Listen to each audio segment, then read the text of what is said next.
6:04. Talk 107.3 FM, WBRP.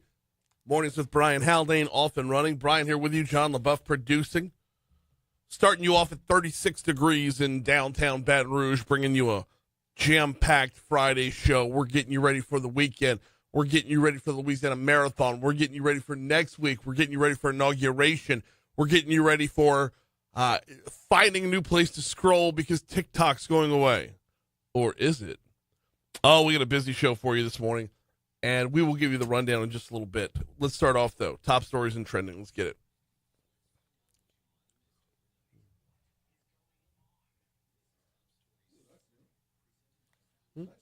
Mm-hmm.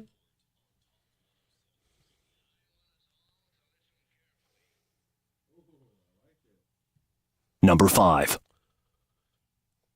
Safety was on the minds of many in the East Baton Rouge School Board meeting last night. In the meeting, Superintendent Lamont Cole addressed the discovery of a gun on Woodlawn High School's campus, as well as new strategic plan, which includes new safety initiatives to combat such occurrences. Number 4. Woodlawn High School was placed on lockdown after a gun was found on campus, resulting in a 15-year-old student being arrested. The weapon was found after officials received a tip from another student. That 15-year-old was booked on illegal carrying of a firearm on school property, illegal possession of a stolen firearm, illegal possession of a handgun by a juvenile, and having a firearm in a firearm-free zone. The school is investigating why the metal detector did not pick up the gun. Number 3. TikTok creator Mr. Prada has been indicted in the September killing of Baton Rouge therapist Nicholas Abraham. Terrion Thomas, who uses the name Mr. Prada on social media, was indicted on first-degree murder, obstruction of justice, aggravated criminal damage to property, and unauthorized use of a motor vehicle charges, according to court records. Abraham was found dead, wrapped in a tarp, and dumped alongside Highway 51 in Tangipahoa Parish back on September 29th. Number 2. The U.S. Justice Department warned the people of Louisiana yesterday that members of its state police engaged in a pattern of law enforcement practices that deprives them of the rights under the U.S. Constitution. Findings announced after a, quote, pattern and practice investigation Thursday afternoon said the agency routinely uses excessive force, among other accusations. The entire report is available on the Justice Department's website. Number 1. Well, still not definitive, but it's looking more and more like we're going to have snow next Tuesday. That chance of precipitation now up to 60%, and temperatures coinciding with the same time as precipitation are looking more conducive towards snow. Yes, there is. Big chance. Hold on. What's trending, John? Well, First Lady Michelle Obama will not be attending Monday's inauguration of Donald Trump. So I saw a story yesterday, and shout out to Scott Godin from Currency Bank, sponsor of the Louisiana Business Weekly podcast. Saw a story yesterday that suggests Michelle and Barack might be headed for a divorce. And I say it suggests that because the headline reads, "Are Barack and Michelle Obama headed for divorce?" Here's why the internet thinks it's Splitsville. And look, it's an MSN story. It's likely clickbait. But, I mean, if you were headed towards divorce, would you be showing up at the inauguration to sit next to the hubs at that time? Well, of course. So the immediate reaction is going to be, well, she's not going because it's Trump. I'm just saying there might be other reasons behind it. Right, I would think so, right? I mean, regardless of the political party, I mean, you really just show up out of respect anyway, and we've seen that time and time again. One would hope, but we've also seen the opposite, right? Right, exactly. Hey, in other news, as you were talking about in top stories, Arctic air is expected to bring snow qualls and negative 30-degree wind chills to a handful of U.S. states. So a lot of places are going to have it a lot worse than we are. Ooh, yeah. For sure. Absolutely. For sure. But, hey, we get any snow at all, squalls or otherwise, we get any snow at all. We'll take a big it, deal. Right? I was I'd mentioned this to my daughter, Abby, my 7th grader, and she's like, "Nope, not going to happen. It's not going to happen." And I'm like, she's psyching herself out because she doesn't want to get her hopes up. Oh yeah, you know. Can you blame her though? No. Can you blame her? No, I can't. Hey, tragic news here coming out of Hollywood. Both David Lynch and Bob Uecker passed away yesterday. I saw that. Man. Legendary. Both of them in their own right. So Bob Uecker a lot more for me. We're going to do a whole thing coming up at 6:25 about that. Right. Bob Uecker more so than David Lynch for me. David Lynch did all those like Twin Peaks. He directed a lot of weird stuff. Dune. Oh, The he's original Dune. Dune, Yeah, yeah. the original Dune. Forgot about that. Eraserhead. Yeah. Like his resume. Elephant Man. Really experimental. Yeah, kind yeah. of borderline creepy, but right there in my wheelhouse. Yeah, I'm not like I respect it, but just right. not. It's Not anywhere near what I'm signing up for when I'm sitting down to go. looking to be entertained. Right. Twin Peaks is about as far off the edge as I go. Yeah, I've never seen it. Coming up on 611 at Talk 107.3 FM. Let's give you that rundown real quick. We're going to talk with Stephen Portnoy from ABC. He's actually covering, the story he's covering right now is TikTok shutting down. Will the Supreme Court have some kind of a stay? Meanwhile, Joe Biden says he's not going to enforce the ban. What's that about? You signed the damn bill. Why hand it off to Donald Trump and set him up to be the one to break the law? It was passed in Congress. It was signed into law. Now enforce the law, right? Unless there's something completely different happening, which suggests that the Supreme Court might have something to say about it. So that's what Portnoy's covering right now. But also on Monday, he's going to be your anchor from ABC about the inauguration. And, of course, we are carrying the inauguration on Monday, 10 a.m. to noon, roughly, is the time that that's happening. So we'll talk to Stephen Portnoy at 6:40. 6:52, we've got the folks from Lake Urgent Care checking in with their Friday spot. In the 7 o'clock hour, let's visit again with Mike Wattigny. He's with the Fresh Junkie Racing and the Louisiana Marathon. Marathon starts, all the events start off tomorrow. Actually, I guess registration stuff is tonight. But he's out at the headquarters. He's out there at the Raising Cane's River Center right down the road. We'll chat with him at 7:15. 7:35, big news yesterday about the Page Rice Public Safety Initiative. Clay Young going to join us there. 8 o'clock hour, Abby Kish hops back on. She's got the Pathos Collective. We're talking about women in business at 8:15. And then we're going to wrap up with Foodie Friday. Bullfish Grill will be in the house. All right. We got to take a quick break. When we come back from that break, it's time to talk a little sports. NFL divisional round for the playoffs is this weekend. LSU men are at it this weekend. LSU women are at it this weekend in basketball. We'll cover it all next right here on Talk 107.3.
Six 6:15, Talk 107.3 FM, WBRP, Mornings with Brian Haldane, rolling right along. Full slate, I should say, the full slate of NFL games this weekend can be found on our sister station, 104.5 ESPN, and they all get started tomorrow, 3:30 p.m.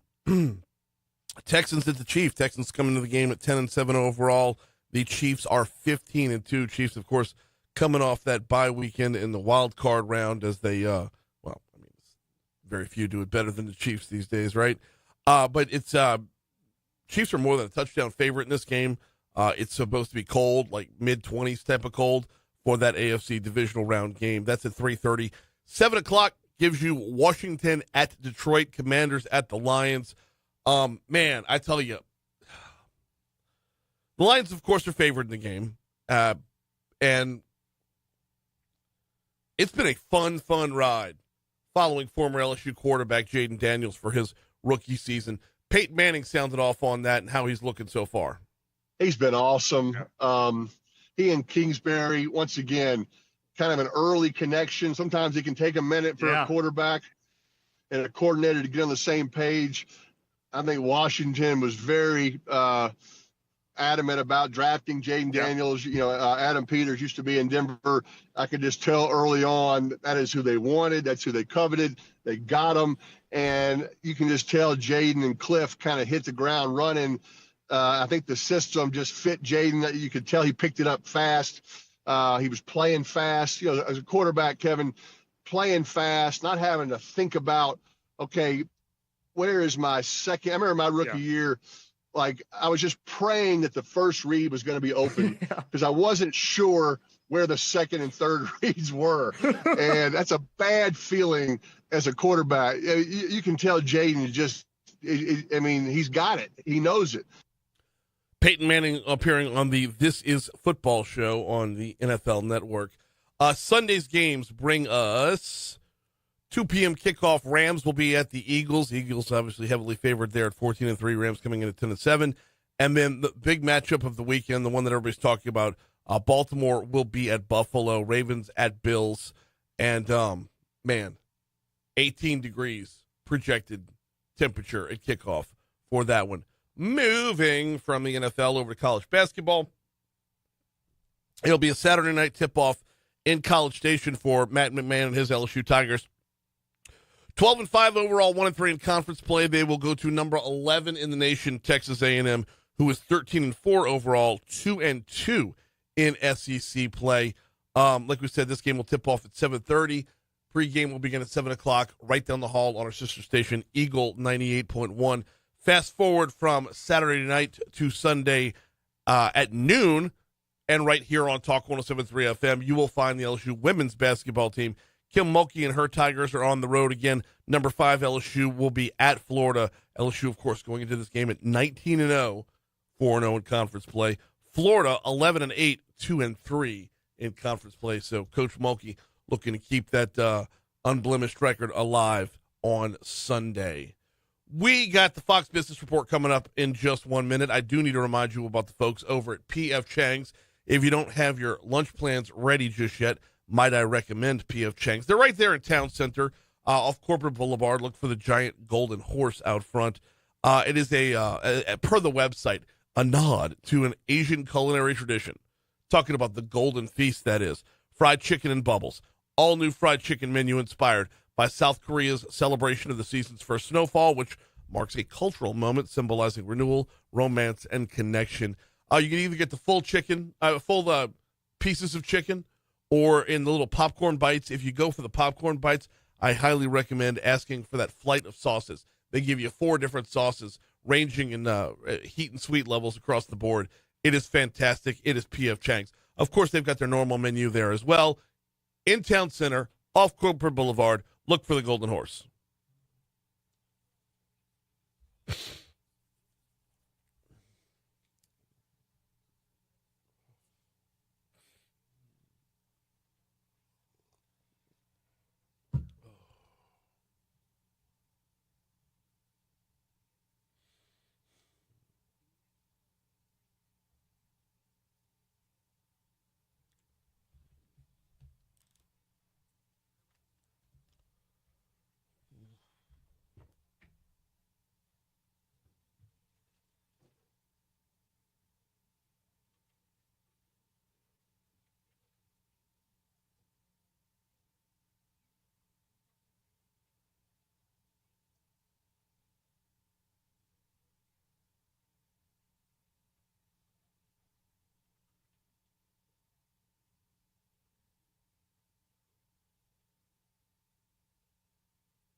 Looking pretty good on I-12 westbound coming in from Livingston Parish. Lighter than normal volume for sure. It's going to take you less than 15 minutes to get from Range Avenue up to the 10-12 split.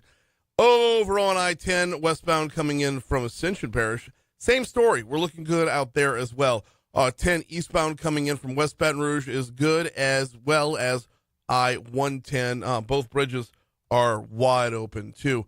Looking at your surface streets to see if there's any accidents there. Anything worth reporting there. There was, you know what? Let me hop back on I-110 real quick. There was a blockage reported on 110 northbound near Scenic. So it's not showing me any delays as a result of it, but it was up there from about a half an hour ago, so it may well have been cleared by now. Surface streets, Laurel at North 9th. There's a stalled vehicle in the roadway right there, and that's the only thing we've got going on from the Shaw Bills Tire Traffic Center.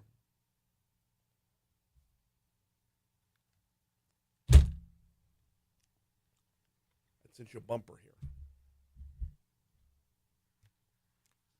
Do you have all the... Okay.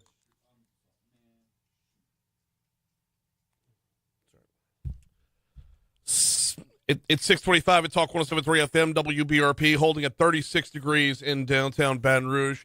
Man, I was taken aback yesterday. We're going to step away from a lot of the headlines of the day, just to kind of walk back through the 80s real quick. In top stories and trending, John had both David Lynch and Bob Uecker passed away. Bob Uecker was 90 years old, and when going back through pop culture in America, I don't know that his name is going to resonate for as long as it should or as heavy as it should. But I started thinking about him yesterday, and scrolling through TikTok, scrolling through all the videos and whatnot, and man, just really underrated, undervalued as far as a piece of pop culture. If you are a member of Gen X, as I am, take a second to recognize like who Bob Uecker was to us. He played professional baseball. He played Major League Baseball, a lower than average career, and then spent the rest of his life making fun of that. He was known for his role as you know what? He was known for his role on the 80s sitcom Mr. Belvedere. Remember this one?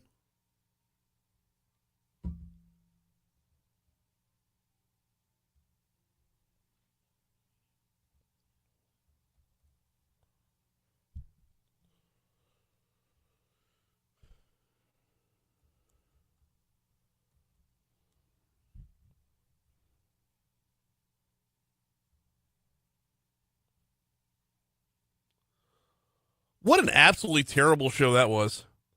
80s sitcoms. Oh, no. Going back in the 80s, the sitcoms were, they were great in the moment, but a lot of them just didn't translate to today's brand of comedy for sure. Bob Uecker, of course, played George Owens in that show.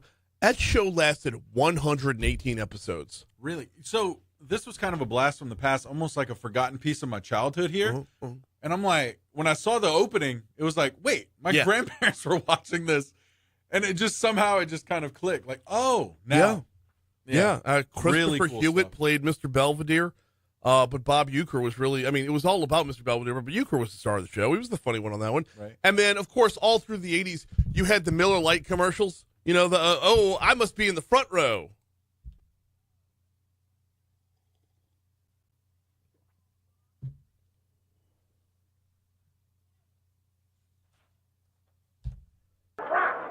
I love them. These fans know I drink light because it's less filling and it tastes great.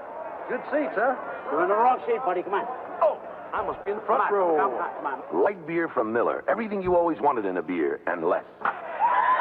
And, how many times, think about it, how many times have you said when you're sitting down in a stadium, did that ring true when I must be in the front row? And then there was another Miller Lite commercial, and John, you're going to get a kick out of this one.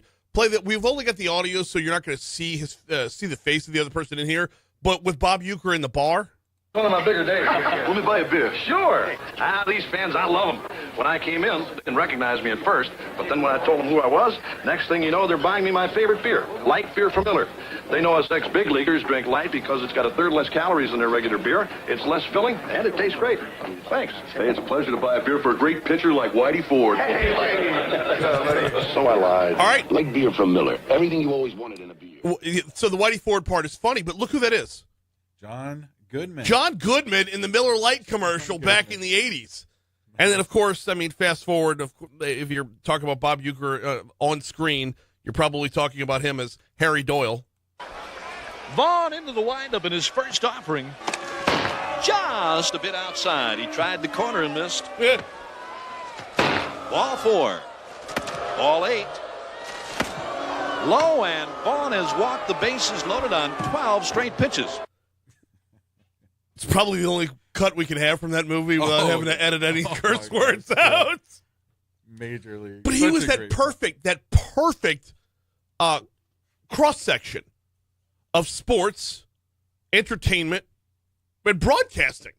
Like, between the three, and it was baseball when baseball was fun, right?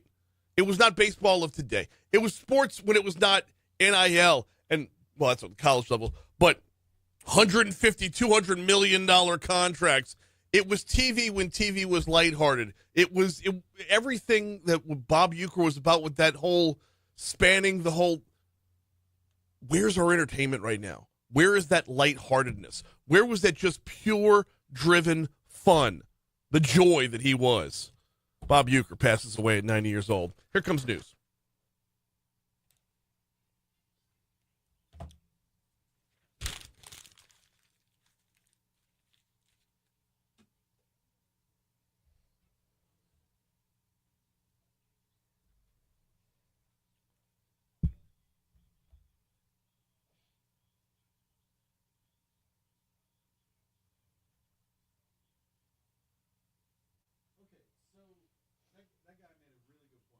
This guy that just got interviewed, that makes a really good point. So the app should get banned because you spend too much time on it? The app's being banned because Congress says it's dangerous. Oh, no, understand that part. But the guy's like, oh, no, I think it should be banned because, I spend way too much time on it. It's like, whose fault is that? Like,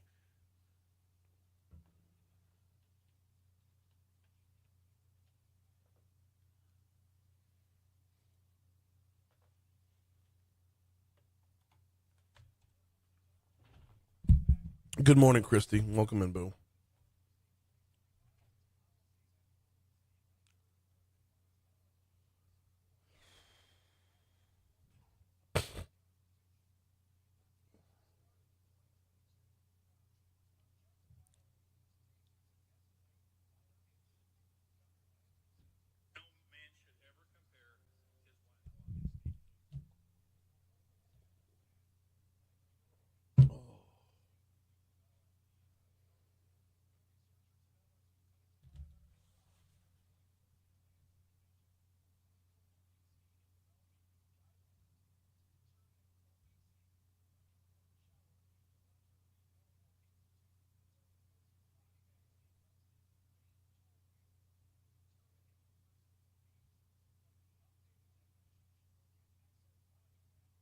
Yes, it absolutely should.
Hear about that direct DC flight right out of BTR. Gotta love it. Going to be a busy one next week. Although we should probably check in with the airport next week to make sure that everything's good on the weather front to get everyone to and from Washington, D.C. with so much going on. Right now, though, time for your forecast. Here's Emma Kate Cowan.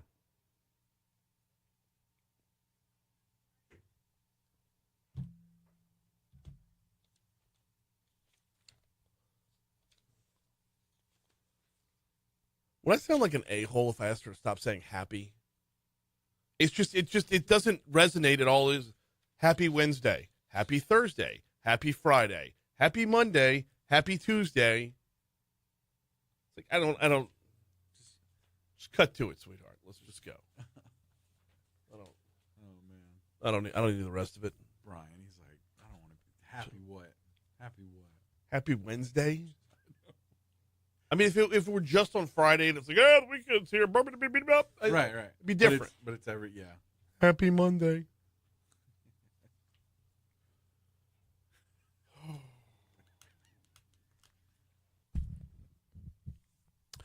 638 Talk 107.3 FM, WBRP, Mornings with Brian Haldane, rolling right along. What's the latest on the way it's labeled with ABC News?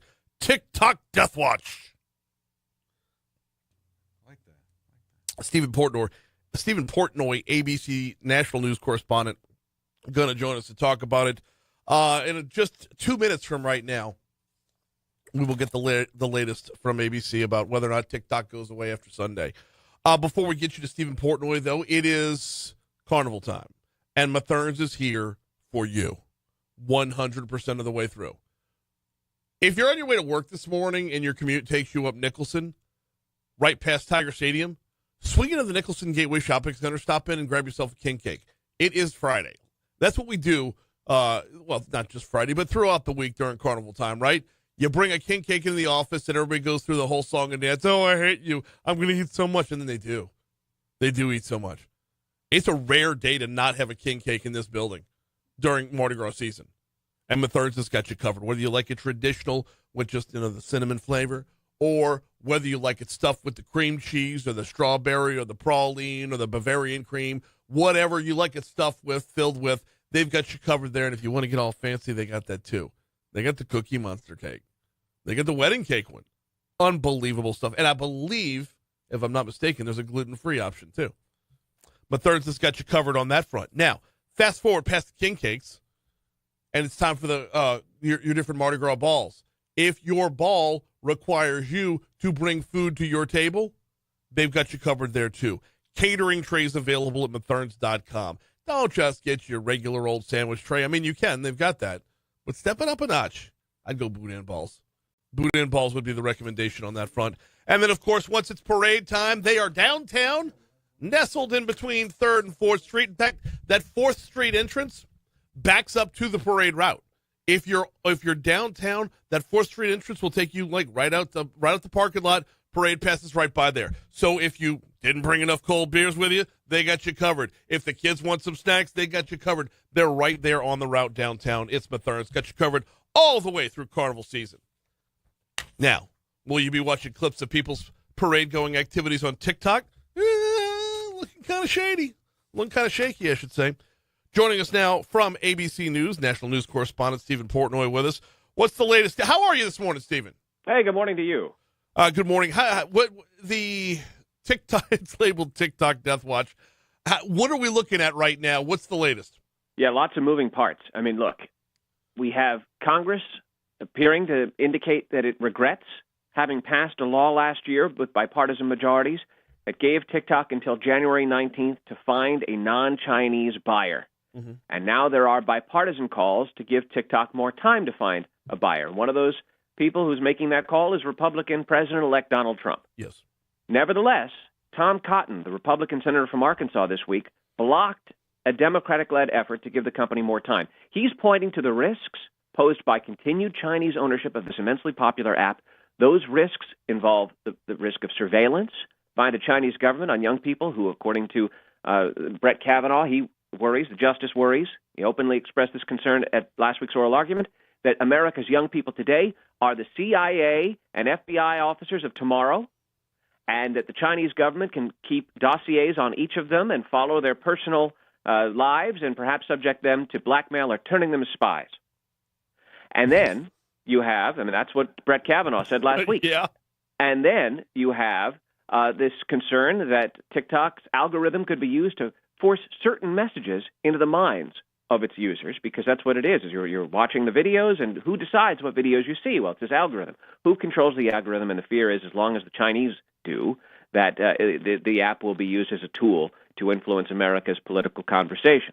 It's the prominent role that TikTok played in the last election.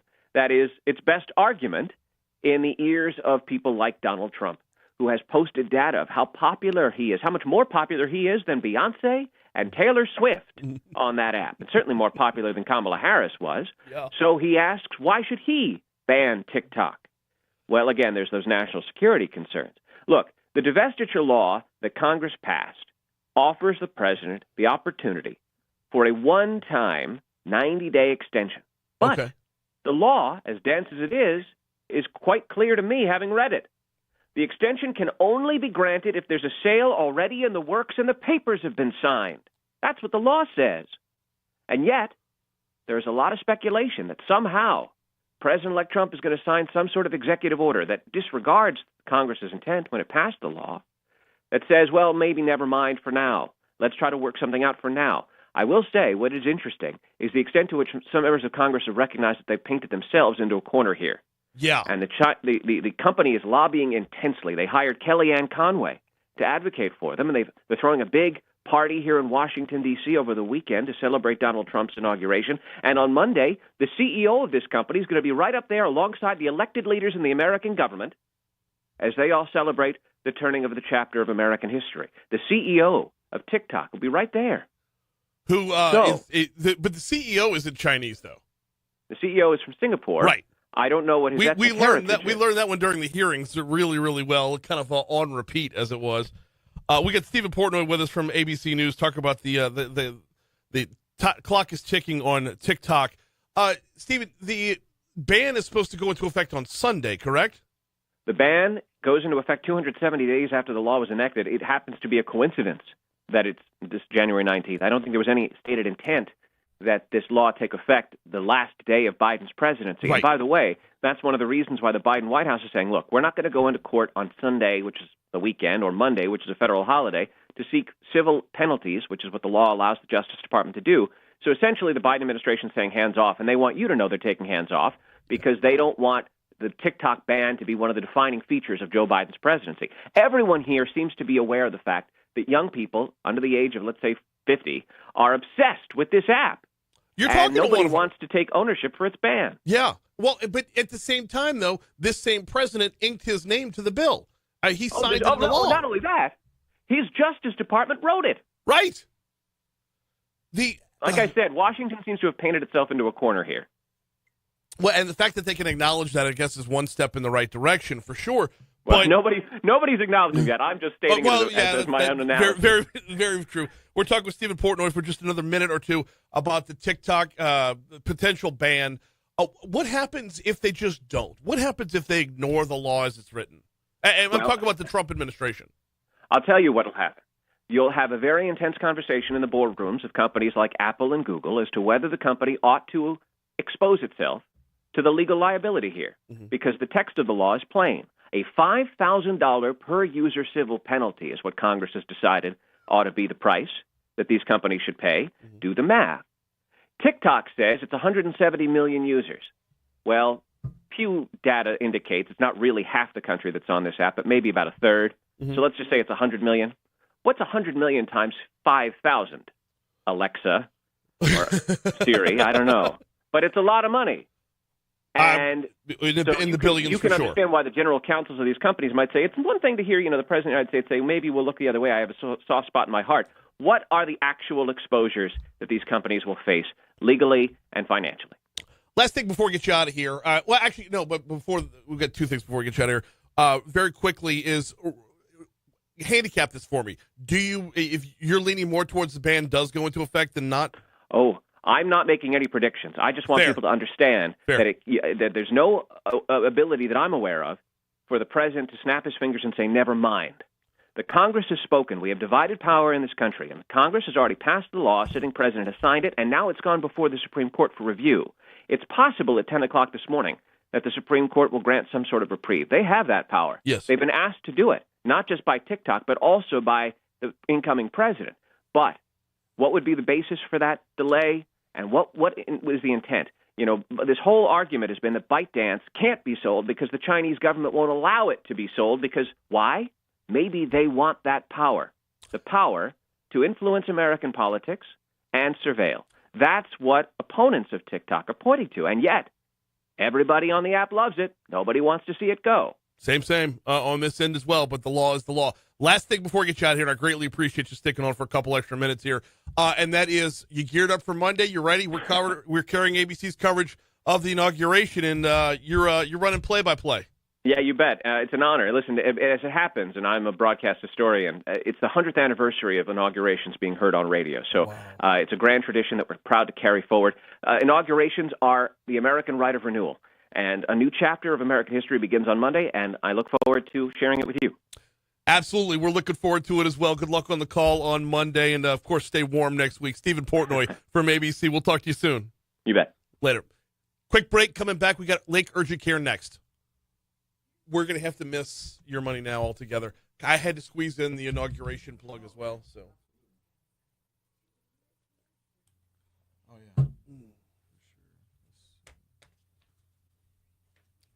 yeah. Are they calling in? They're coming in. They're calling in. Okay.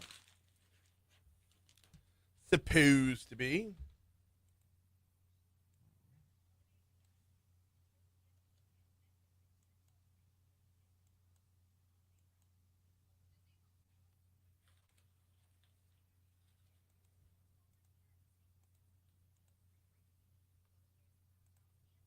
Let me go grab this off the printer.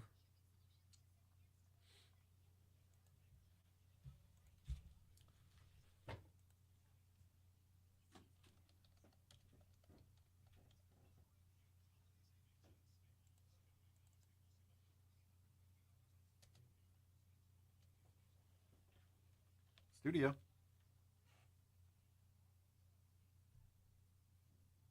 Yes, sir, Mr. Dennis. We're actually on a break right now. We'll be coming back shortly. I'd say another 2 minutes or so, and then we'll have you on. Yeah, if you don't mind. And it's Dennis. Yes, sir. And Dennis, Mr. Dennis. What was your last name?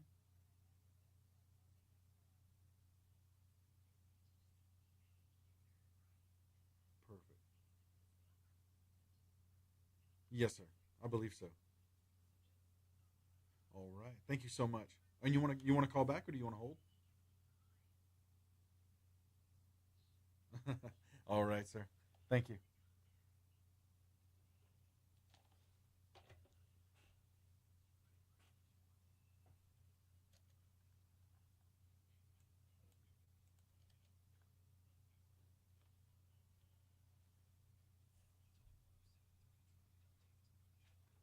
Ain't no king cake in here, man. Oh. I mean, we got no king cake on 2. Oh. We got no king cake on 3. Ain't no king cake on 4. I ain't going down the basement yet. Man. I didn't even snag a piece the other day. I saw the one down there. I'm like, dang it. I was in a rush to get back up. That one from Oak Point? Yeah. Man, okay, I'm on an island on this one, but I think Oak Point's a little overrated. They tend to have a drier king cake. Mm. There was a Manny Randazzo's up on 4 the other day. I did catch me a slice of that, and still lost 2 pounds this week. Nice. Oh, and Dennis, Dr. Dennis online. Hang on, boy. I tell you what. You want to just come back to you? Bumper, please.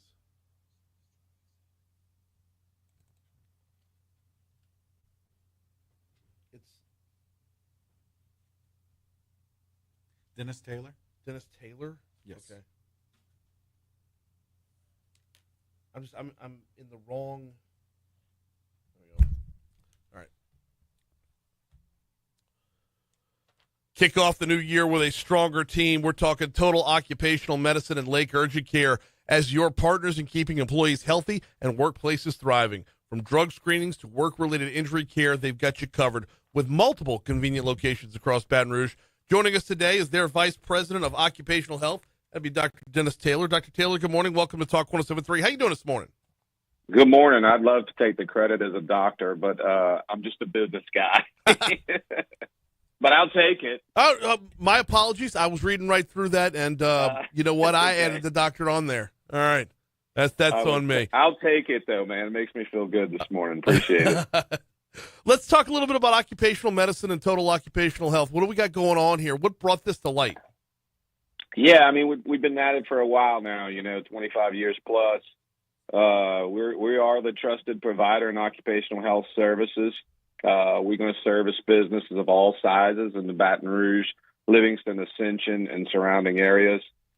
Over, like I said, actually over 25 years of experience, specific to occupational medicine, which is hard to find these days. A lot of folks are doing it and kind of just starting, but we've been doing it for quite some time now.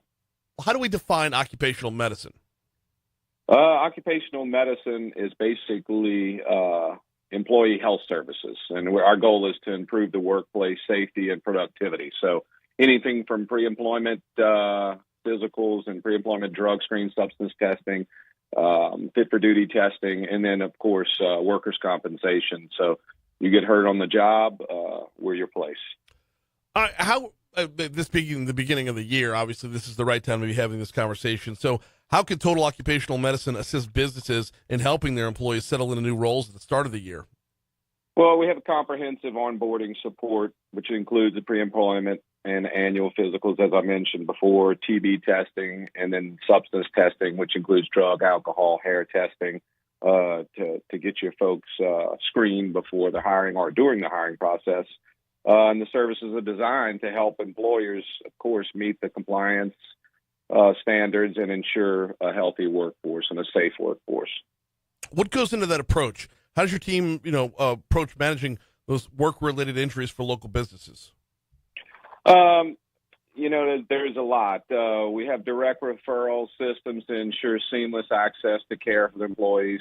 Each business is assigned a dedicated business development representative, which we take a lot of pride in, individuals who go out and recruit business, maintain business, and obviously in part of maintaining, being the direct conduit between the center and the doctors and the actual employer. Our partners have discovered that directing their employees to our centers instead of emergency rooms, it saves a good bit of money, efficiency, very cost effective, and a big thing is lost time in the occupational medicine world. We want to get the workers back to work when it's medically appropriate. So we don't want a lot of time off, and the employers don't want a lot of time off, and the employees don't want a lot of time off because that's tough for them to keep working and keep the check coming in. So we pride ourselves in getting people back to work in a timely manner. I would imagine this is an area where collaboration with the business itself is one of the keys here, because every business is different, and Lake Urgent Care, what y'all offer is between y'all's team and y'all's experience and y'all's varied locations and whatnot, working with the business to meet the business's need. That collaboration is vital. Absolutely. It's super vital. The big thing, which you mentioned, is communication. Yeah. And we want to collaborate, large, small. We create specific tailored health programs because every business is going to be different. Like a restaurant, it's almost a la carte in some cases. We want to design our program with the employer's best interest, and most importantly, the employee's best interest. We want to be the one-stop shop, and we want to communicate. And with all the technology today, it makes that much easier. But again, a lot of folks have a lot going on in their business day to day. So if we can make this an easy process for them, that's the goal for sure. Well, and having their own business development representative dedicated to them. I mean, being able to say I got a guy for that. That's for a Absolutely. small business. Having somebody just a phone call or text away. That level of connection is as important as the collaboration. Well, it is because, we all would like to have a one-on-one with our doctor or be able to pick up the phone and call our doctor. And a lot of times we all get it when you pick up the phone. I get it, and you call and you get a voicemail, and it's usually the nurse, and then you're communicating with the nurse. For us, though, having that conduit, that business development representative is key because these individuals are very knowledgeable and they can answer a lot of the questions themselves, but also they're the middleman for the doctor, and a lot of times they're going to get the doctor on the phone for the employer. So, because we take a lot of pride in, like I said earlier in the interview, is communication, and we feel like if we get on that early, then it makes for a seamless visit. I feel like productivity is going to be one of the buzzwords of 2025. Whether you're getting back in the office from 4 years of remote work, or making sure that everybody's staying on top of their game from a health perspective, productivity is going to be the buzzword this year. 100%. Productivity for us has always been key. And then on top of that is lost time. And I mentioned that earlier. Yeah, lost time is a big thing in the industry, and it's big for every company. For you and I's job, if we're not there every day, then the job can't get done. So we take a lot of pride, and our providers are skilled and work very hard in trying to get people back to work. So that's a big call to action for us with a lot of things, but that's a big one that sticks out. Is when we have an injured or they have an injured employee and send them to one of our facilities, we want to make sure that, one, we treat them the best we can and provide top care, and then two, communication, and then three, we want to get them back to work as medically appropriate as possible. Where can folks go if they want to learn more? Go to our website, www.totaloccupationalmedicine.com. You can also reach out to us at 924-4460, and we have automated system that will take you directly to one of our business development representatives. And feel free to come by the clinic and ask to see someone. Always open and always available to give a tour. And that's the last thing I'll say is our availability. We're open 7 days a week, so that's a big thing for a lot of employers to be able to have access on Saturdays and Sundays. Dennis Taylor, VP of Occupational Health. We appreciate a couple minutes this morning. Thank you, Brian. Thank you. Appreciate it. You guys have a good day. Bye-bye. You too. Absolutely. We're coming up on 7 o'clock at Talk 107.3 FM. Let's catch ABC News. We'll catch traffic. We'll check weather. Hour 2's headed your way next. In Hour 2, Louisiana Marathons this weekend. Oh, looking forward to this check-in. We talked with Mike Wattigny last week. Let's get it. He's in the thick of it right now. In fact, he's right down the street from us. So we'll check in with Mike Wattigny. Also, Clay Young, talking about the Page Rice Public Safety Initiative. It's growing. We'll continue this conversation next.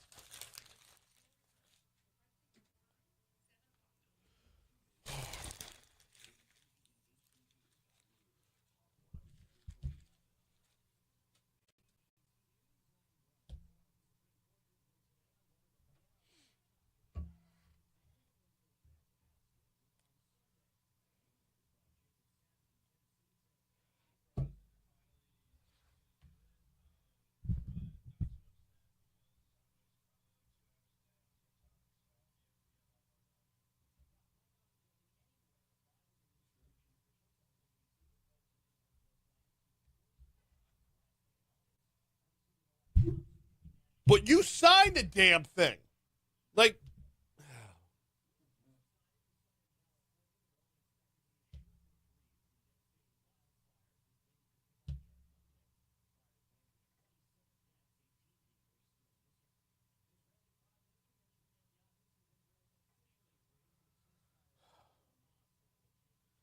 it's like, why is that okay? You wrote your DOJ wrote the law. You gave Congress basically marching orders. You signed the damn thing into law, and now you're going to say, I'm going to make Donald Trump be the bad guy here. I'm going to be the cool parent that says it's okay to break curfew. Yeah, I mean...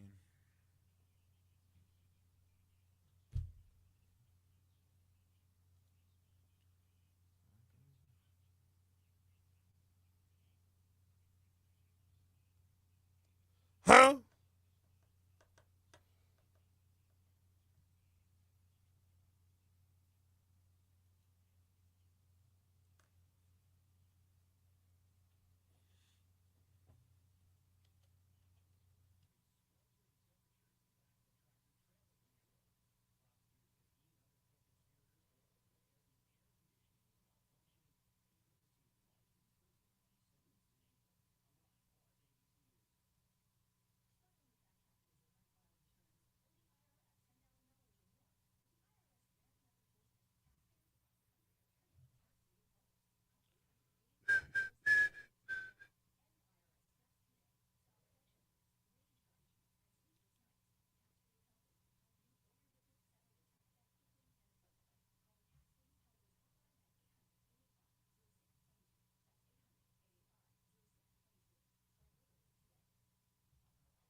Happy Friday.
.705 Talk 107.3 FM at WBRP. Mornings with Brian Haldane rolling right along. Hour 2 coming your way right now. Brian here with you. John LaBeouf producing. Starting off your second hour. Same temperature as we started off the first hour. That will be 36 degrees in downtown Baton Rouge. We're talking Louisiana Marathon in this hour. We're also talking about the Page Rice Public Safety Initiative. We got Mike Wattigny joining us at 7:15. We've got Clay Young joining us at 7:35. But before we can get to any of that, we start off with top stories and trending.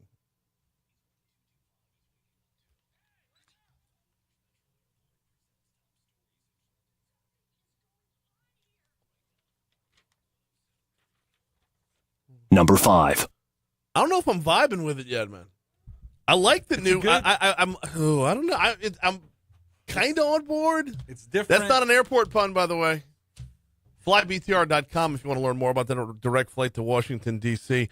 But yeah, new intro, new sponsor. So good stuff coming to us from the Baton Rouge Metro Airport. All right, we'll start off with number 5.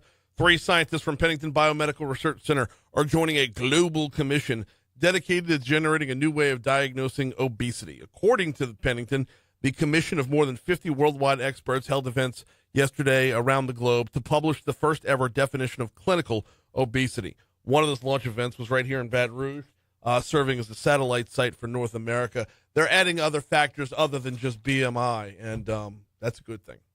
Number 4. Safety was on the minds of many East Baton Rouge school board members at their meeting Thursday night.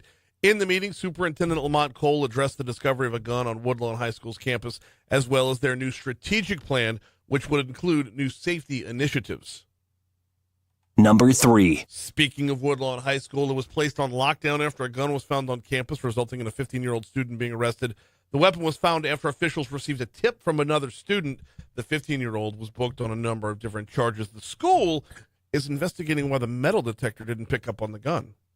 Number 2. TikTok creator, although he's going to have a new name after that, social media creator Mr. Prada has been indicted in the September killing of Baton Rouge therapist Nicholas Abraham. Terrion Thomas, who uses the name Mr. Prada on social media, was indicted on first-degree murder, obstruction of justice, aggravated criminal damage to property, and unauthorized use of a motor vehicle charges, according to court records. Abraham, you'll remember the story, was found dead, wrapped in a tarp, dumped alongside Highway 51 in Tangipahoa Parish back on September 29th of last year. Number 1.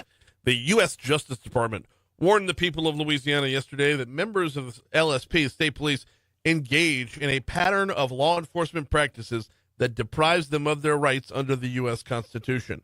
Findings were announced after a pattern and practice investigation. The findings were announced yesterday afternoon. The agency said that Louisiana State Police routinely use excessive force, among other accusations. The entire report is available on the Justice Department's website.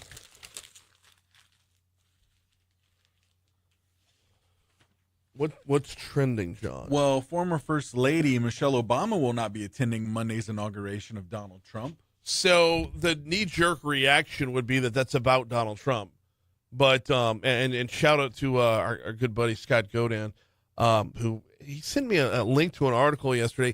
It feels like a clickbaity kind of article, so you don't know how true it is. Yeah. But the basis of the article is Barack and Michelle might be headed towards divorce. Yeah, Yeah. Oh, go ahead. I was going to say, and so if you're looking to point a finger as to why she might not be there, rather than saying she's, somehow protesting Donald Trump, she might not want to be around Barack at this time. Like, if there's any truth to the article at all, right? Yeah, well, since we talked about it last hour, I kind of did some research, and it looks like multiple sources are saying the same thing now. Okay. So it picked up speed, I guess, momentum. It's the story, not my brand of news, right?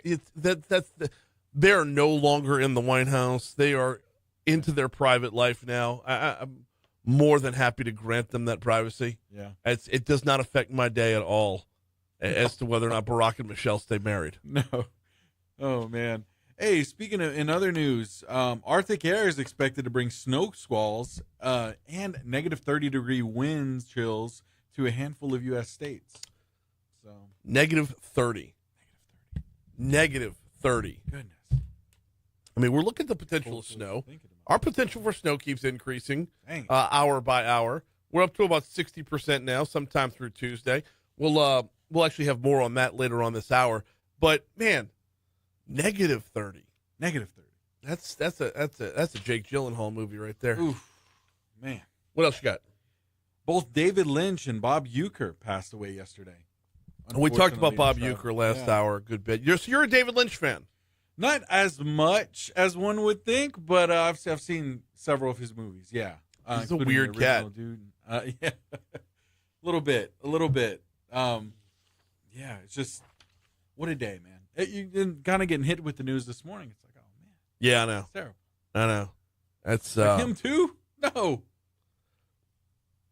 But yep, no. Such is life, right? No, I understand, but I mean the creator of Twin Peaks, but like he had so many different everything. rabbit hole movies. Yeah, It's like, really, you watch or TV shows for that matter. So yeah, both Uecker and David Lynch passing away yesterday. We're at 7-Eleven at Talk 107.3 FM WBRP. We're due up for a break in just a quick second.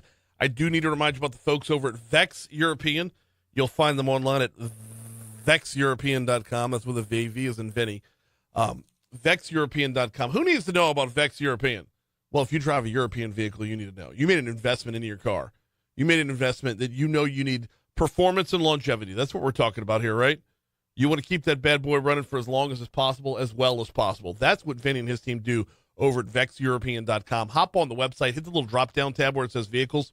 If you see your make, you will be paired with a master-level, expert-level technician who specializes in your make of vehicle. So if you drive a Mercedes, you get a Mercedes tech. If you drive a Jaguar, you get a Jaguar tech. They've got the full list over there at VexEuropean.com. If you're James Bond, you're getting an Aston Martin tech. That's just how they roll.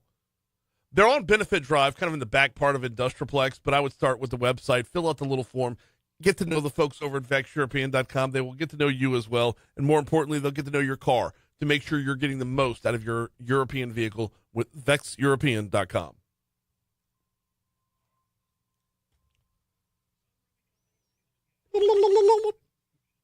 Not a fan of this sound. No, absolutely not. I got to take, it gets right in there, man. Digs right in. It's like,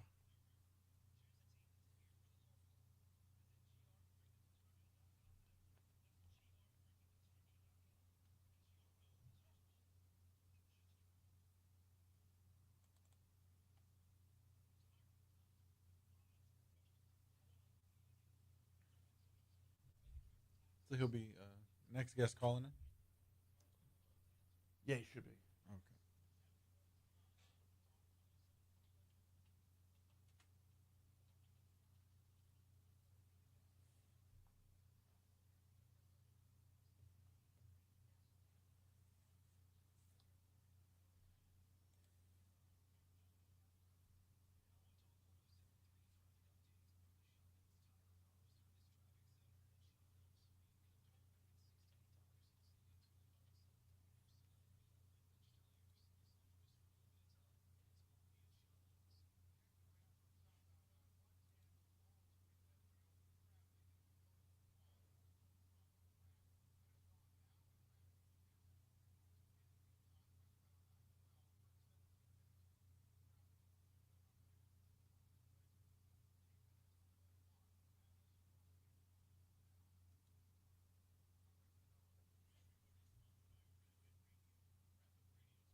Nothing saying he's not coming on.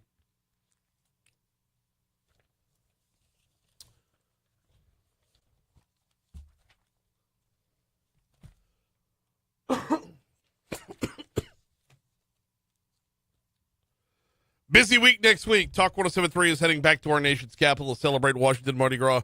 Join me and Gordy Rush Thursday, January 23rd and Friday the 24th as we broadcast live from the Washington Hilton for this show, Mornings with Brian Haldane, as well as a special afternoon drive show from 4 to 6 p.m. locally. Our coverage is presented by Presley Wealth Management, Rev, the Baton Rouge Metro Airport, and Restore the Mississippi River Delta. Also, talking about next week, being a busy week in D.C. for sure.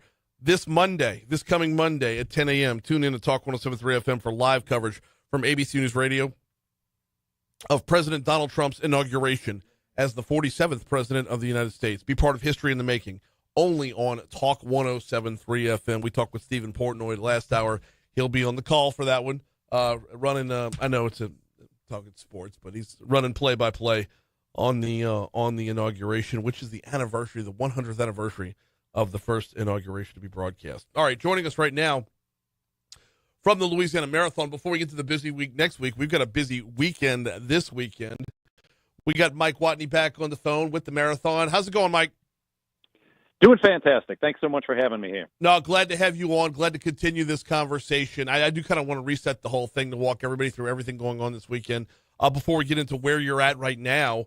Which is kind of the beginnings of being in the thick of it. So, Marathon weekend, walk us through the calendar. All right, so we kick off the expo today at 11 o'clock, and we are at the Raising Cane's River Center. Mm-hmm. And so we'll be here for the Explore Louisiana Expo, our packet pickup, gear shop, and that runs from 11 to 6 today. Mm-hmm. We got a couple of live music acts. 11:30, Chris LeBlanc's playing. 4 o'clock, Justin McCoy is playing.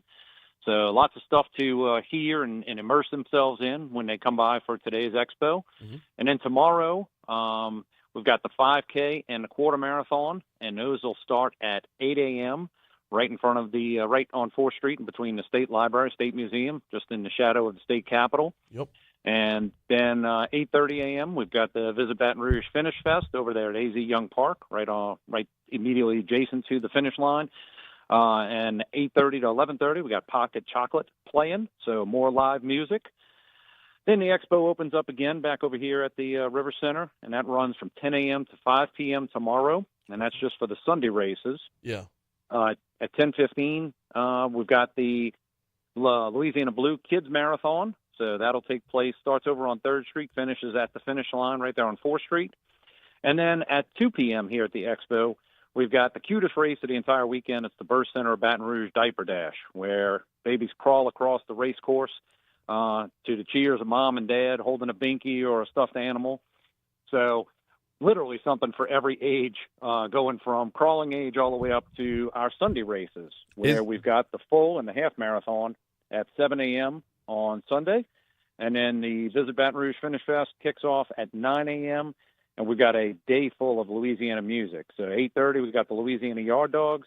10:30 a.m., Grammy-winning Lost Bayou Ramblers. And 12:30, the Michael Foster Project. And then everything wraps up with the closing of the Finish Festival at 2 p.m. on Sunday. We're talking with Mike Wattigny from the Louisiana Marathon, and I mean, it is a jam-packed weekend. Let's talk for just a quick second about how Baton Rouge has adapted to the marathon. I mean, we're not long timers yet, but it feels like as far as marathons are concerned, the city itself has kind of adopted this thing pretty well. Yeah, this is the 14th anniversary, mm-hmm. and as I said, I'm here over at the expo right now. I've been joined by BRPD and Visit Baton Rouge folks as we were on air this morning and talking about how the economic impact of the race really has made a huge, profound effect on the city. Each year, the event brings in about $5 million worth of economic impact from all of the out-of-town visitors staying in hotels, going to restaurants, buying king cakes, all those sort of things. It's also provided a platform for a lot of locals and regional folks who are looking to kick off the year and get the year started with those New Year's resolutions and do, the 5K or the quarter marathon and get things started. So it caters to the locals. It caters to bringing in people from around the country and around the world. We got 48 states represented and people coming from 15 different countries. Have we ever gotten all 50? I know it's around that 47, 48 number every year. Have we ever been able to check off the last two? I think we have once. Okay. I couldn't tell you exactly what year it was. The only ones we're missing this year are Wyoming and North Dakota. We picked up Delaware this week. So if anybody's listening online from Wyoming or from North Dakota and wants to join us, there's still time. So we got about a little less than 25 spots left in the half marathon and about little less than 25 spots left in the full marathon. So both of the Sunday races are very close to being sold out as well. I mean, if you're in Wyoming or North Dakota, why would you not want to? What is it? It is right now, it's 22 degrees in North Dakota. Why would you not want to be in South Louisiana enjoying a marathon? I cannot envision a scenario where I would want to stay in either Wyoming or North Dakota, especially with what's coming weather-wise over the weekend.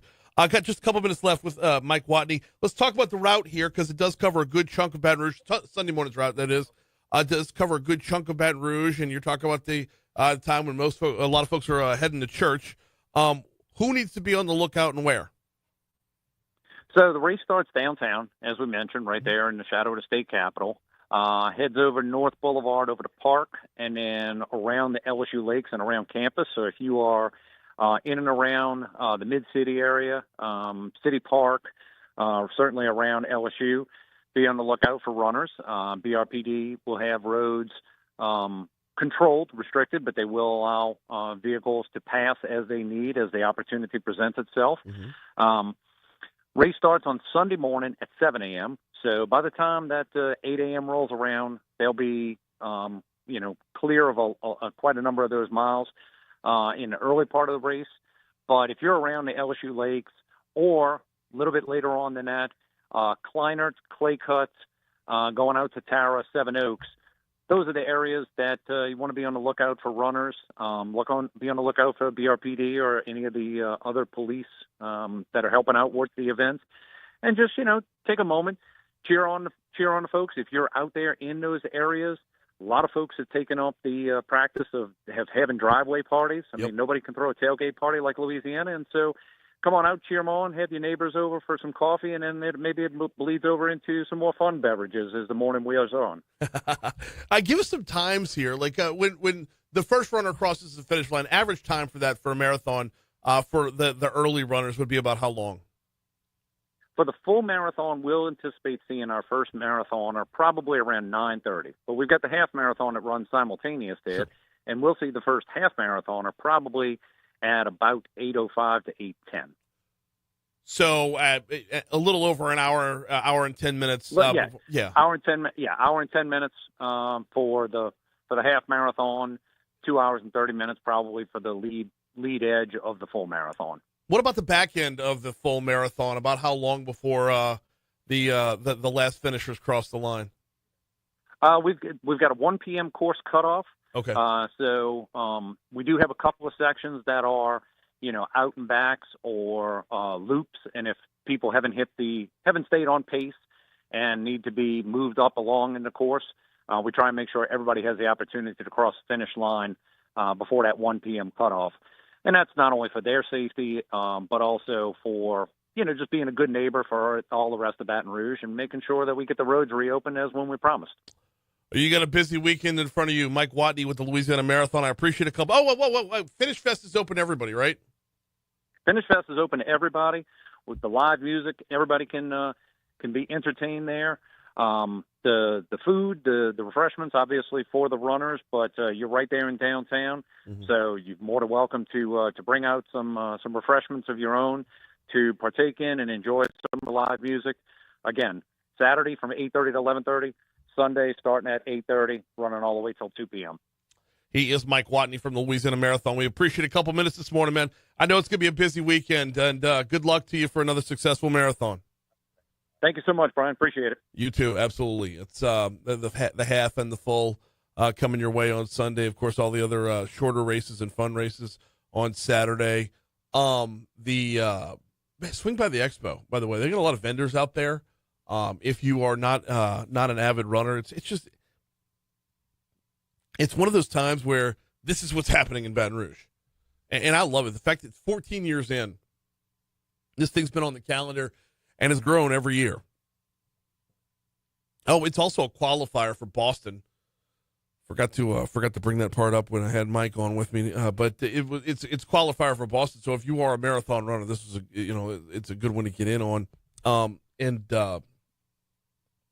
if you're not an avid runner, if you live along the route, like you said, little tailgate party is not unheard of. I've attended one. Oh, this was the worst. So we had a friend live on the route. That friend has since moved, but it was a particularly cold morning for the marathon. So he had the fire pit out in the front yard, and went to throw a couple more logs on the. Not me, but he did. Went to throw a couple more logs on the fire pit, and the wood was just really, really wet. So we had a good smoke screen going, and felt awful about it. Because every runner coming up the street had to run through this wall of smoke. I can't imagine. You're like 20 miles in, 18 to 20 miles in on the race, and all of a sudden you're just inhaling smoke on a cold January morning. I mean, your lungs are burning to begin with.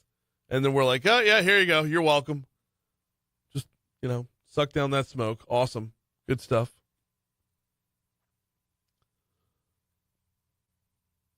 It really has grown into a first-class event, though. And, yeah, do check out the Finish Fest, if nothing else, after the race on Sunday, as they're wrapping things up. It's can't get any better than that. Hey, John, we need to move up the snow story here real quick if we can. If you have those sound bites handy. Got them. So, headed news at the bottom of the hour. Our good news partners over at Louisiana Radio Network talking about it at the bottom of the hour. Are we looking at snow next week? So, we had WBRZ's chief meteorologist, Dr. Josh Eachus, on yesterday talking about this. And his answer was a definite maybe. Give us about 48 hours, and we'll know for sure. Well, on that 48-hour countdown, we're now 23 hours into it, and that maybe's gone up a little bit. Because yesterday at this time, we were looking at Tuesday's high being 32 and the chance of precipitation being 40%. Now, sticking with the same weather app that I was looking at yesterday, that temperature has dropped by a degree for the high, and the chance of precipitation has gone up to 60%. So you're telling me there's a chance? Huge chance, Lloyd. Huge chance. So the next question then becomes, well, just how much of it, how bad is it going to be if it actually does roll through? This cold front is, here in Baton Rouge, high of 31. Northern Louisiana, we're going to see 20s as a high. We'll get down to 20 overnight, Tuesday night and a Wednesday morning. State climatologist Jay Grimes says this cold weather is going to roll through. The cold weather will initially roll through North Louisiana tomorrow. North Louisiana will get a freeze for Sunday morning. Sunday morning for the southern half of the state will stay above freezing, but Sunday is going to be a chilly day. Most of the state will only get into the 40s for the afternoon. But tomorrow we're looking at, in Baton Rouge, a high of 74 and an overnight low of 38. Now, I pride myself on, knowing a little math. And that's a pretty significant difference right there. That's almost dropping by half. 74 down to 38. 38 times 2 would be what, 76? So not that far off. Not freezing, but that's going to be a significant drop-off. Not to mention 74 on January 18th. Kind of warm. Grimes says the first half of next week in North Louisiana is going to be flirting with single-digit wind chills and some possible snowfall of 1 to 2 inches. And then the question really is going to be, how far does that snow line reach south? And it could make it down to the 1012 corridor running from basically Lake Charles through Lafayette, Baton Rouge, and over to Slidell. Grimes says if the state does get snowfall, it should be coming to an end Tuesday night, possibly Wednesday morning. just like the drop that John hit, there is a chance. So you're telling me there's a chance? I mean, go While back there's to Jay. still some uncertainty here, keep in mind we're talking about out 3, 4, 5 days from now, but the confidence factor with this event is a little bit higher than it was earlier in the month with that first go around. So that's probably going to be our lead story on Monday morning. Obviously, inauguration will be the lead nationally, but here locally, school closures. On Friday we're far too out to see anybody making calls on that. School closures will be top of mind. Road safety will be top of mind. Monday we will be getting you prepped for a definite freeze and possible snow. Right now we're coming up on 7:30 at Talk 107.3 FM. Let's talk about the Paige Rice Public Safety Initiative in our next segment. Right now, here's news. Cuts 4, 5, and 6 at 7:55. And I need to give you Clay Young's number.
Yeah.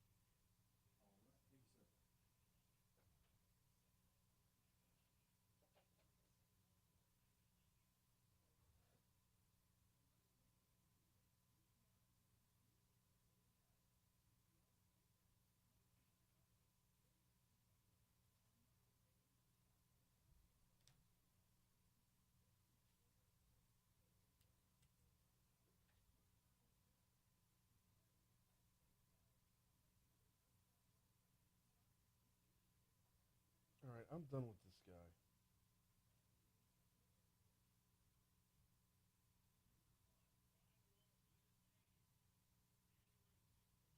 There we go.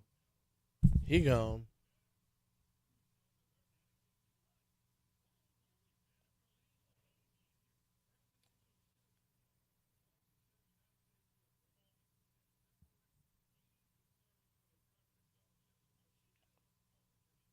Who?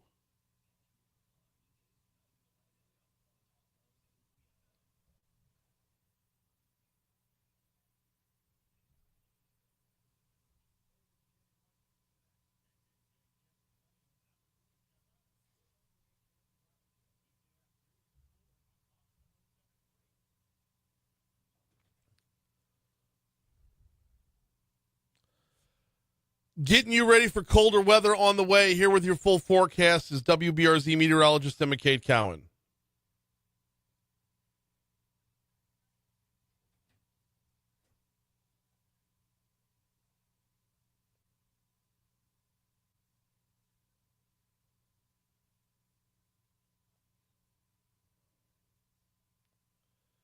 Do, do, do, do, do, do, do, do.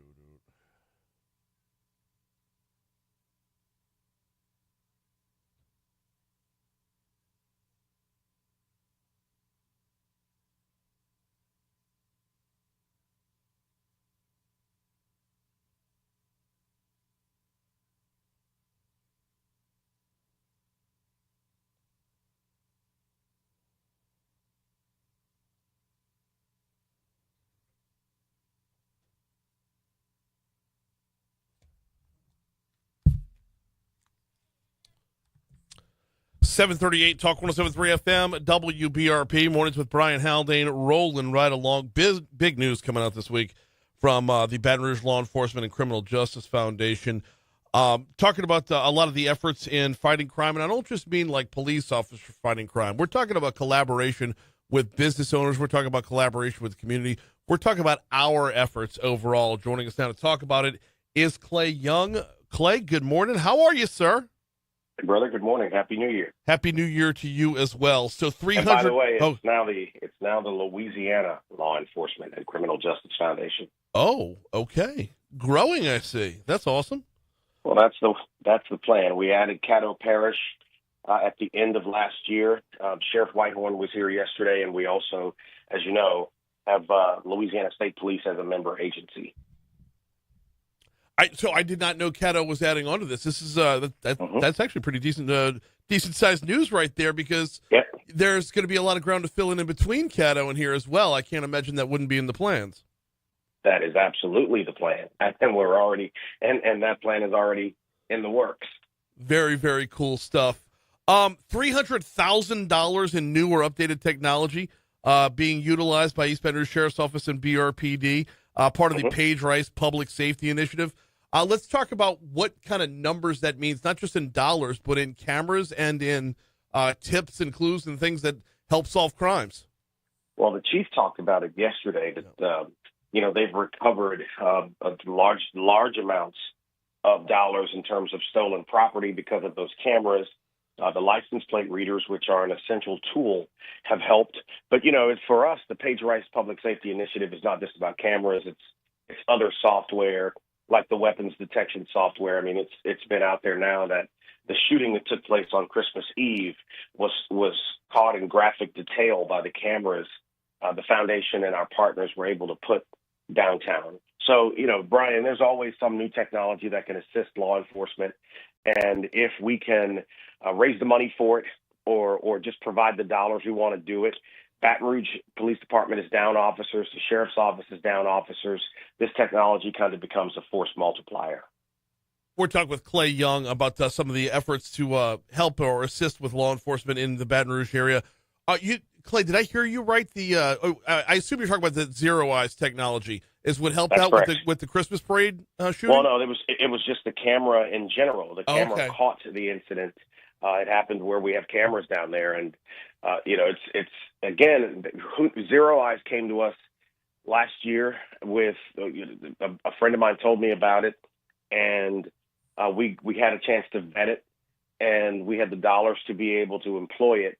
Because downtown, I know a lot of people talk about all the attention on downtown, but it is the biggest gathering area outside of, say, Tiger Stadium or Mumford Stadium on Southern's campus in Baton Rouge. People gather there for all kinds of things. So this technology is essential to help that part of our city. We're talking with Clay Young about some of the efforts being made over the last years in public safety. So $300,000 worth, and that's just the beginning. We're ramping up things for this year as well. What's in the works for 2025? Well, we're still raising money. There are still the interstate issue is really, really important. And we talked about investing more than $200,000 on cameras for I-10. And, people may think that's a lot. It isn't, because those cameras started about $60,000 because of the capabilities they have to have. When the terrorist who left Houston got to New Orleans, the biggest blind spot in tracking him from where he came from to where he went was him driving through here. Really? And as people are trying to piece together where he was, I won't give too many details about that. Those tools help. And that's the thing. I mean, they were able to not only find out what he did in New Orleans, but those cameras also exonerated some people who they believed initially might have been helping him in that just because they were standing near those coolers. Well, it turns out they were just people down there, revelers on New Year's Eve. They're doing what people in New Orleans do, and they had nothing to do with this clown. So the technology can both help exonerate, but also it helps law enforcement do their jobs. Clay, you talk about that blind spot right there. You don't think about how glaring that can be until it's brought into that kind of light. But the initiative, the want for the cameras on I-10 wasn't necessarily for tracking down a terrorist. We got a real problem on our interstates, or we have over the last year, with just drive-by shootings. How much is it going to take? You said $200,000. What does that look like in terms of equipment? How much is it going to take to make a real dent or to open a couple eyes to where it's not a blind spot anymore? We're going to do 3 to 4 cameras with what we have to start. But that's not the end, Brian. I mean, this is what we have on hand to deploy now. We're still raising money to be able to do this, throughout the year. So it's not a one-off, and we're not done once those go up. We want to be able to support law enforcement and this effort by raising money to be able to do this. And so people can donate to the foundation. And the way this works is, I'm not a police officer, so when we raise the money, law enforcement determines where those cameras should go and the technology that needs to be used. They dictate that. They're the subject matter experts. We just are a group of volunteers who have this foundation who want to support that effort, because people deserve to be able to move through their community safe. Listen, man, getting into an argument with someone on the interstate doesn't mean that you should be dodging bullets. And that's what happens now. Some of these are not even drive-bys. These are just people having disagreements on the road, and then some fool just starts shooting. Exactly. And if road rage can escalate that quickly to that level, we do need a little bit of help and guidance along the way. Clay, I got to ask you about the cameras themselves, because we've already seen 88 crime cameras being installed around the city parish. Are these the same level of camera? Because if you're talking about posting something to see somebody on the levee across from the River Center or the Raising Cane's River Center, that's one level of camera that's needed as far as clarity and whatnot and capture and whatnot. With these cameras on the interstate, I'm assuming it's a greater level of technology, a higher end piece of equipment. Hell yeah, that's why they cost at least $60,000. The ones that we're putting around the city are nowhere near that amount. In fact, when I first heard the number, I thought they were ribbing me. I thought it was a joke. It's like, are you serious? Like, no, that's where they start. But look, man, the city parish, the police department, the sheriff's office, if they can afford to do this stuff on their own, please know that they are. Don't think that they're not trying. We're just able to supplement the effort and donate the technology and cut through some of the red tape and, some of what becomes bureaucracy to be able to do it. Council members have called us to ask us to put cameras in their district in high crime areas. And the point of the Page Rights Public Safety Initiative is to do just that, to support public safety. Got a couple minutes left with Clay Young talking about the Page Rights Public Safety Initiative. This is one of those ones where good work begets more work here. We saw a lot of buy-in initially on the Page Rights camera initiative, so much so that it's grown from here. How is the momentum when it comes to the business community and different individual communities around Baton Rouge? What are we like when it comes to momentum and those who want to help, those who want to participate? I think it's growing. I think things like this, having conversations about it, help us be able to get the word out about what's done. We released a public impact report yesterday with the press release, and it's up on the website. By the way, that website is lecjf.org, lecjf.org. You could read the impact report and see some of the information that Alex Bio shared yesterday. But look, man, we're always looking to do more. And we don't make time for criticism. We don't make time for bickering. We don't make time for hating on people doing things. We use this extra time to try to improve the Capital Region, and we're doing this work in other parts of the state. Caddo Parish is starting their own public safety initiative. The sheriff has the name of a young man that he wants to brand it with. We're going to support that and help them raise money. In fact, we've already donated a camera to them. So there's momentum. I believe most people, Brian, want to help, and they want things to be better. We just want to give them a conduit to do that. What kind of initiatives are going to be following along this? I mean, we're seeing cameras, we're seeing license plate readers, other uses of technology.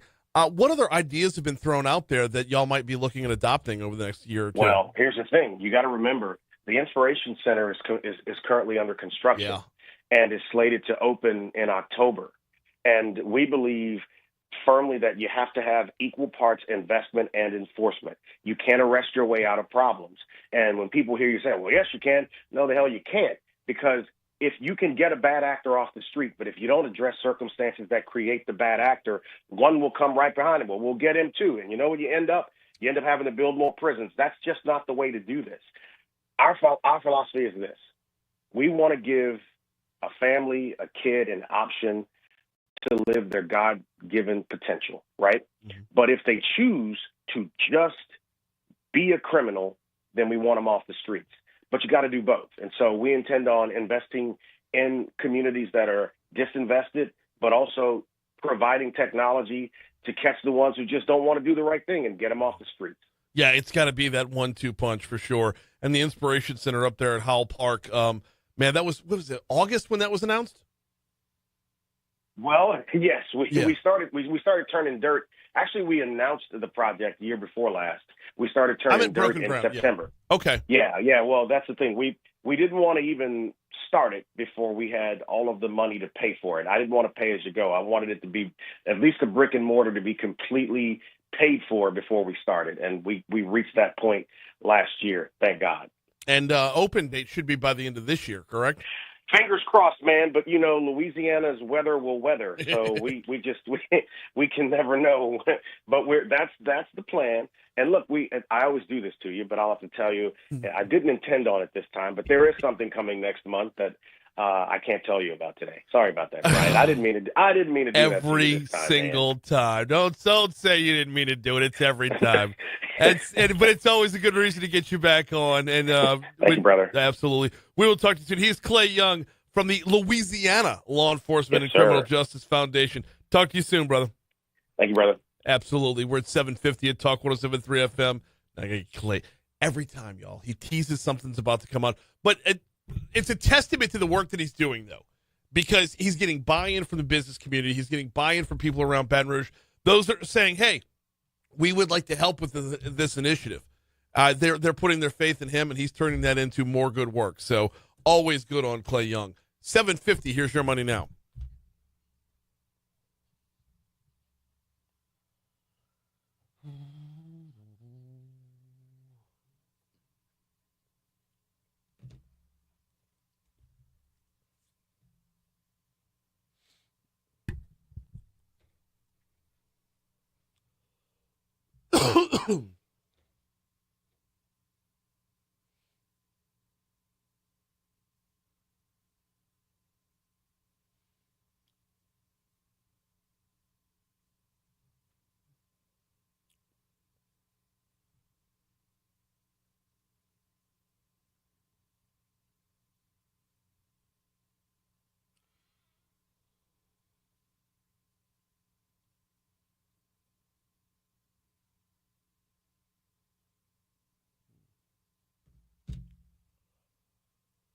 Oh, man.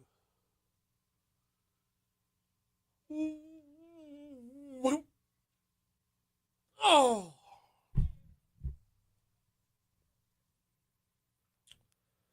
Galen says, I didn't know that in 2014, California voters approved a measure allowing the state to borrow $7.5 billion to build reservoirs to store water. They were never built. Why weren't they built? I don't know, man. I don't know. This is why I do a show in Louisiana.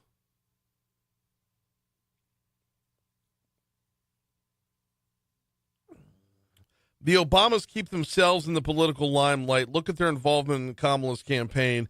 Compare that to George W. and Laura. Well, okay, but there's no. You're skipping a part here where Joe Biden doesn't go around insulting the Obamas. He welcomes their support. Donald Trump actively goes out of his way to insult the Bush family as a family, not just George W., but Jeb as well. So the Obamas are welcome along the campaign trail. The Bushes would not be.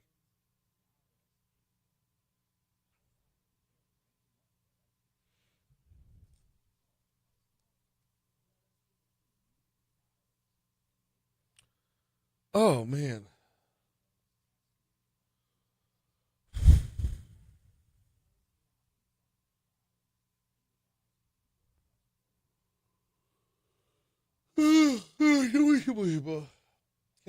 Cannot stop yawning, y'all. What's up with that?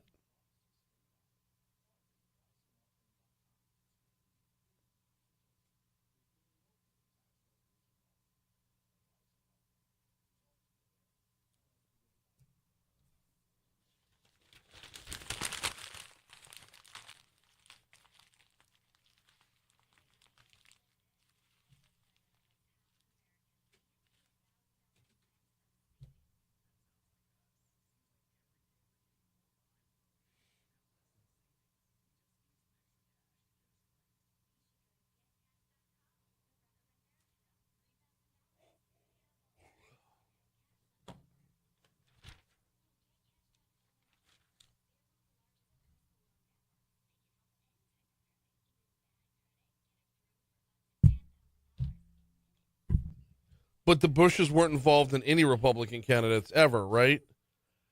Man, that's a good question.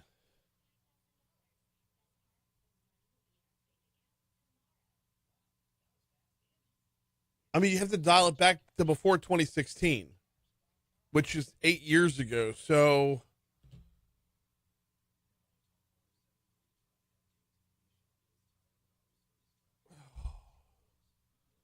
it's so different in the Republican Party right now. And there's such a cutoff between pre-Trump and post-Trump, or pre-Trump and Trump.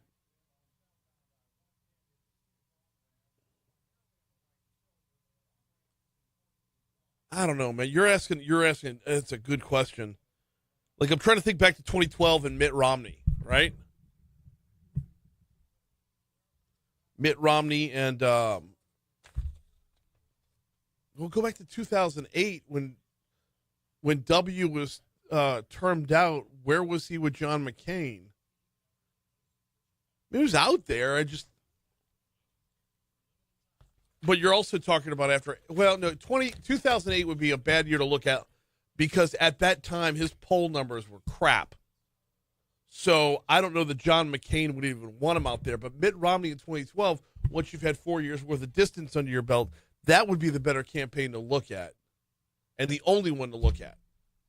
Because 2016, Jeb was in the race against Trump.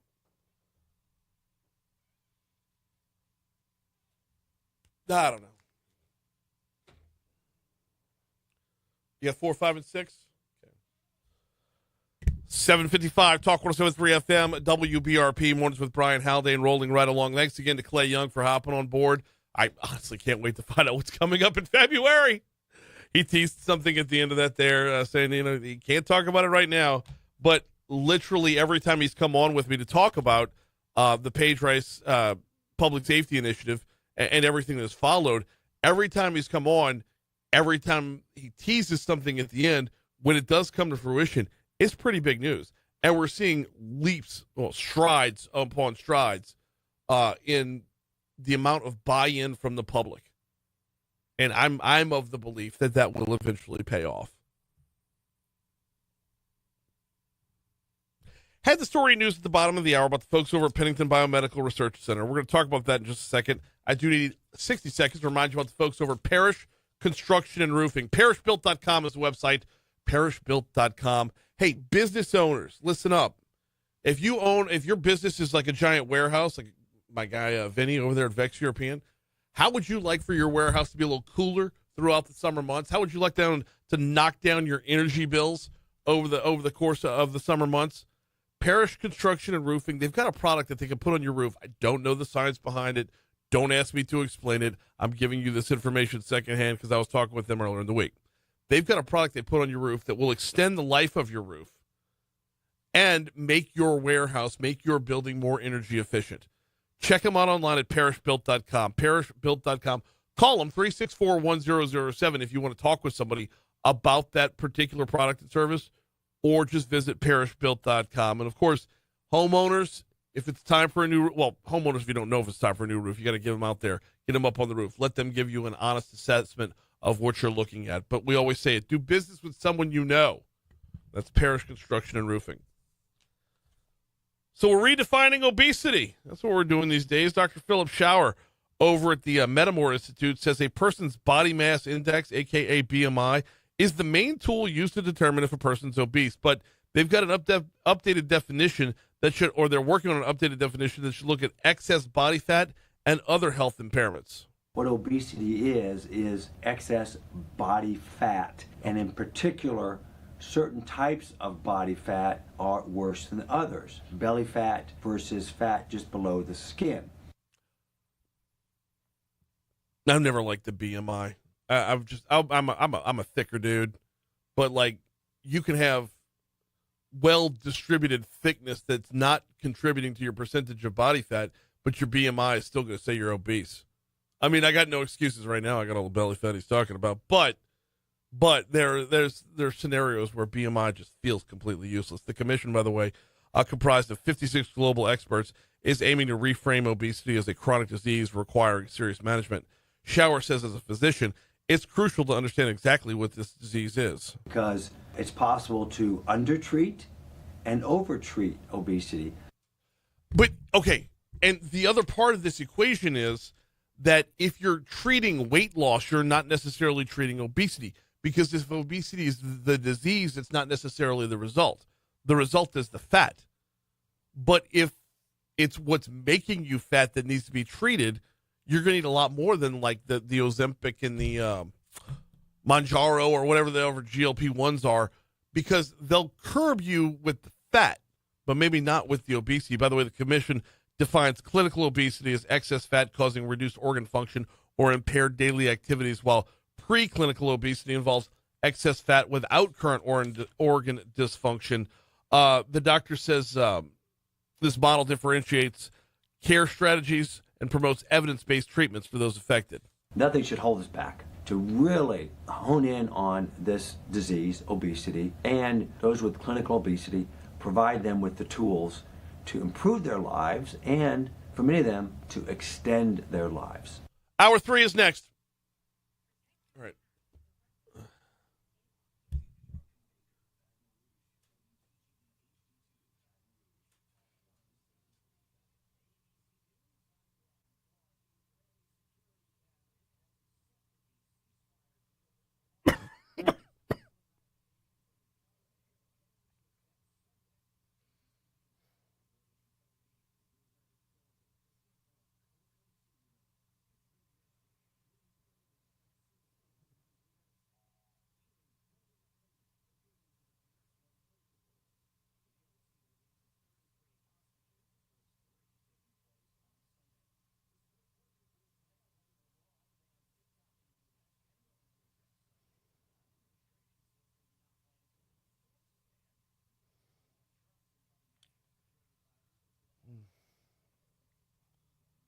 Damn.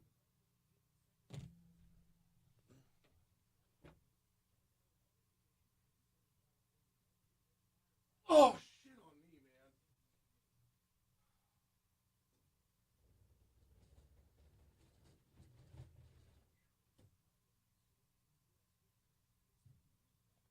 man. I know, I had to. I'm dying over here. I'm like sliding myself into sleep.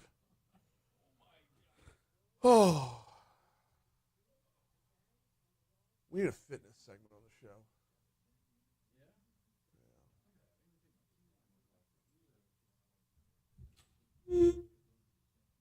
Yeah, it's the first thing I do when I get here. So I got a little bowl on my desk. Remember when we had the samples of salsa from Wild Soul? Yeah. Yeah, the little salsa bowl. That's where I put my keys on my desk every day. Nice. Yeah, it's funny. I had them still in my pocket.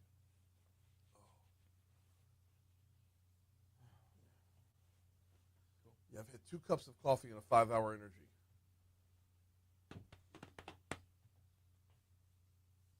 Already? Yeah. Yeah. I had a cup as soon as I walked in. See, I didn't get coffee this morning. I should have. The days where I got to work the second job, it's 14-hour days, and I'm like, oh man, I'm done. I'm getting by right now. Gotta go get caffeinated. Here yet? Oh.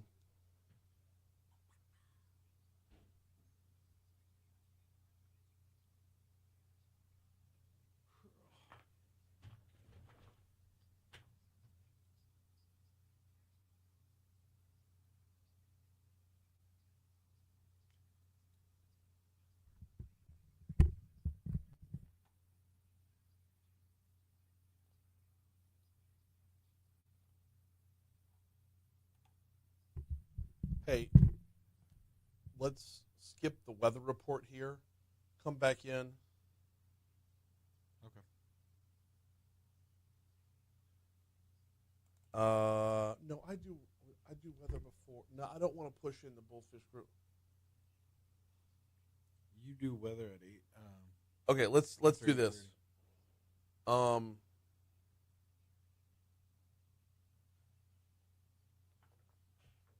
Get Josh Eachus on the phone. Please. Oh, you okay? Yeah.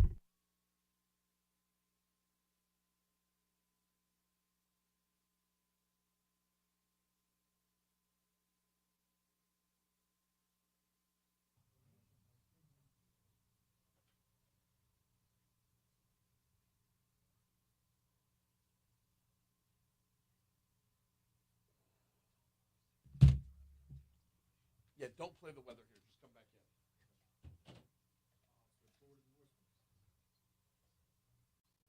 He may be trying to call you.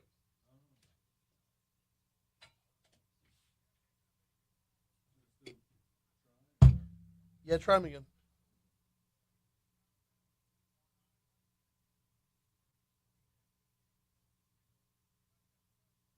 Hey, Abby, come on in. We got a segment before you, but just hang out. Okay. That's him. That's him on hotline.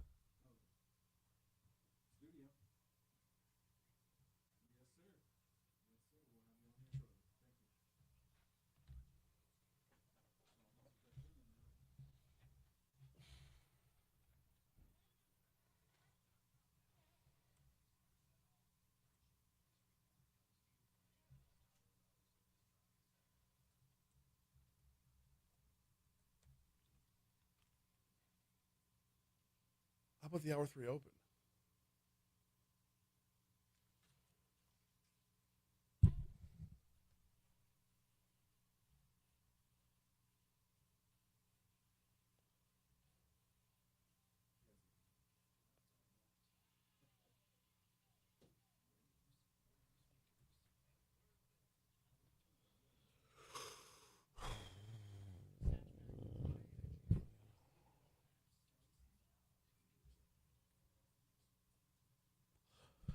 .805 Talk 107.3 FM WBRP Mornings with Brian Haldane, rolling right along. Hour 3 coming your way right now.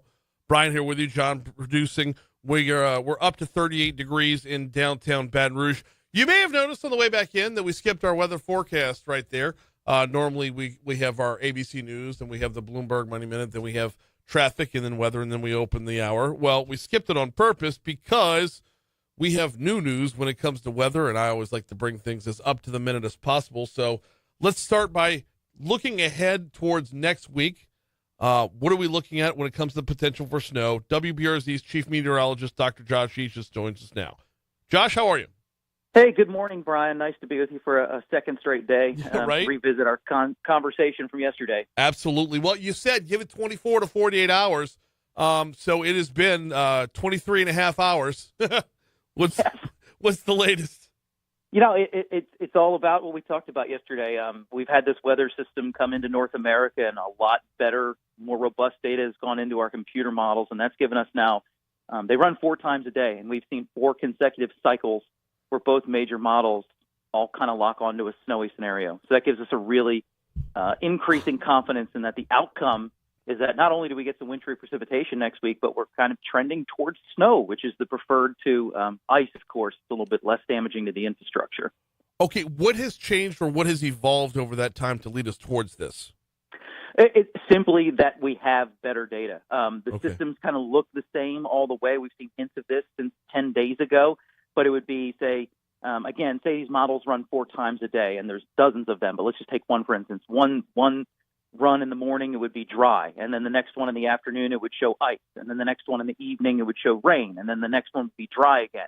Well, we've now seen 4 in a row show snow, and that's because that quality of data is improved because this has arrived in North America now. So that's the big change, is that we've just finally seen a trend that we can identify that's worth kind of putting some stock in. How we're looking on timelines, like when are we expecting this? That's the first thing we can determine. I'll say before we even go into that, amount is too early for that still, and it is too early to lock in on snow. That's the trend we're leaning towards. But the timelines has looked fairly consistent that we'd kind of be looking at a late Monday night through Tuesday evening type of deal. So you'd have one work day next week likely that was unaffected by this weather, but Tuesday and then, of course, the day after that, because of what's lingering, could possibly be affected. Okay, so and then by the time Tuesday's done, this is all done. Should be, yeah. I mean, we don't want to again lock that in, but give ourselves a little 12-hour grace period on either side. But I think by Wednesday morning, precipitation should be about wrapped up. But of course, impacts from any kind of frozen precipitation around here can linger for a day or two. Are we still too far out to predict anything about accumulation? I mean, I know you're not going to predict an 1.5 inches of snow or anything like that, but as far as when it hits the ground, it melting upon touching the ground, or are we going to stay frozen for long enough to where it could sit there? Yeah, I wouldn't be surprised if this hangs out for a day or so. If we get some accumulating snow, and again, that's kind of what we're trending toward right now. I will say with snow forecasts, one thing that's really worth keeping in mind for folks. We deal with this, in the north a lot. They say 3 to 6, and then 7 inches fall, and people lose their mind. Right. The equivalent from rain to snow is 10 to 1. So off by an inch of snow means you would have been off by 1/10 of an inch of rain. So no one would bat an eye around here if we forecasted an inch of rain and they got 1.1. But know that makes a big difference in snow. It's an inch for every 10. So it's a much more difficult amount forecast, which is why you get those broad ranges, and they're prone to big tweaks even, right before the event starts. You are not in charge of closing schools, but if you were handicapping right now, your guess as to Tuesday would just be a no-go, huh? More than likely, any kind of wintry precipitation around here. Well, look, we had a very, very small ice event last year, one of the smaller ones since I've lived here. It was around 1/100 of an inch, and they did it for that. So Yeah, I mean that's probably going to be the knee-jerk reaction, no matter what. Roads are going to be a bit treacherous. They are when it rains around here. So throw it in the frozen variety, and you're probably going to see some folks make some decisions like that. Also true. Well, we'll reconnect with you on Monday as we'll be a lot closer to it then. In the meanwhile, we appreciate the update. No problem. Let's pay attention to the weather this weekend, y'all. He is WBRZ's chief meteorologist, Dr. Josh Ishis, and we absolutely will. All right, time for This Day in History. Let's roll.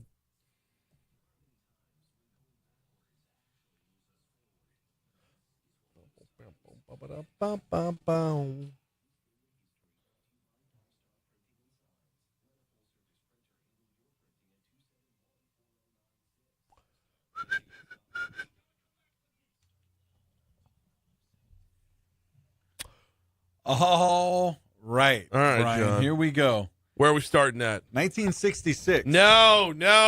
Come on. No. What? Are you going chronologically? Of course. Nothing happened before 1966? Oh, man, let me think. No, but you're going to tell me, I bet. 1893. The Hawaiian monarchy was overthrown. Oh, man. Yeah, acting for Hawaiian sugar interests and their American allies, a committee led by Sanford Ballard Dole deposed Hawaiian Queen. You know what? I should have gotten a pronunciation of this name before starting the segment. Liliuokalani. Kalanai. Close enough. You know what? If I just said it with authority, nobody would have questioned it, but now I've dug myself a hole. Liliuokalani. Got you, man. Nailed it. Only took 2 shots. That's it. But they put in a provisional government with Dole as president. Okay, yeah. Really fascinating. Shout out there. Sanford Ballard Dole. Hey, anything else before 1966? No. Popeye. Yes. Oh, it was in the 20s, right? 1929, the cartoon character Popeye, a sailor known for his love of spinach, made his debut, appearing in the newspaper comic strip Thimble Theater. Nice. Hey, Martin Luther King Jr. opens the Chicago campaign, a nonviolent campaign aimed at achieving fair housing practices, 1966. Yep. 1984, the Supreme Court, they rules that private use of home VCRs to tape TV programs for later viewing does not violate federal copyright laws. Okay. Thankfully, because I have boxes stacked. Yeah. With VHS tapes. VHS tapes? Yeah. I was constantly in front of the TV, man, ready to hit record. Do you still have a VCR? No. Unfortunately, I don't. So what are you doing here? Nostalgia purposes here. They're just there. Without a VCR, they are useless. I know, but I don't watch them. I'm not going to sit around and watch what I was watching. Then why do you have them? Because I just can't let them go, Brian. I just can't part with them. Are they personal videos? No, these are like probably MTV, BET Award shows, music videos, VH1 behind the music specials, CMT stuff from the late 90s, early 2000s. I'm physically in pain right now. Why? Throw that away. No, dude, we gotta keep that. Why? I haven't viewed them. There might be nothing's breaking on VHS at this point. Come on, man. No, it's for nostalgia purposes only. I've shared too much. I've shared too much. No, you've shared way too much. By the way, how much does your wife hate it? She despises it. She despises it. I've got her back this morning. 100%. I do, probably the same, and without even consulting, I'm gonna tell you, my wife has her back too. Oh my god! Just let it go. Oh, cassette tapes. You know what? I'm the same way. You know what, Christy? If you're listening right now, I'm not that bad. Oh man, a collection. Oh yeah, of, and not even like movies. Like not even like. There's some movies on there. I'm sure there are movies and series and stuff. Because you need like season 2 premiere of Doogie Howser. Look, man. I mean, we weren't buying like. You know what though? If you've got some Mr. Belvedere in that collection, that's apropos today. Hey, there might be. It might be Mama's House or like Fresh Prince of Bel-Air in there. Oh God, I've overshared. Yeah, it hurts. Hey, in 1987, U.S. President Reagan signed secret order permitting covert sale of arms to Iran. Yep. Oof. Yes. Hey, Operation Desert Storm begins today in 91. Oh, wow. Yep. Let's see. Probably got that on VHS. You know what? I'll have to check. Yeah, taping CNN. Woo!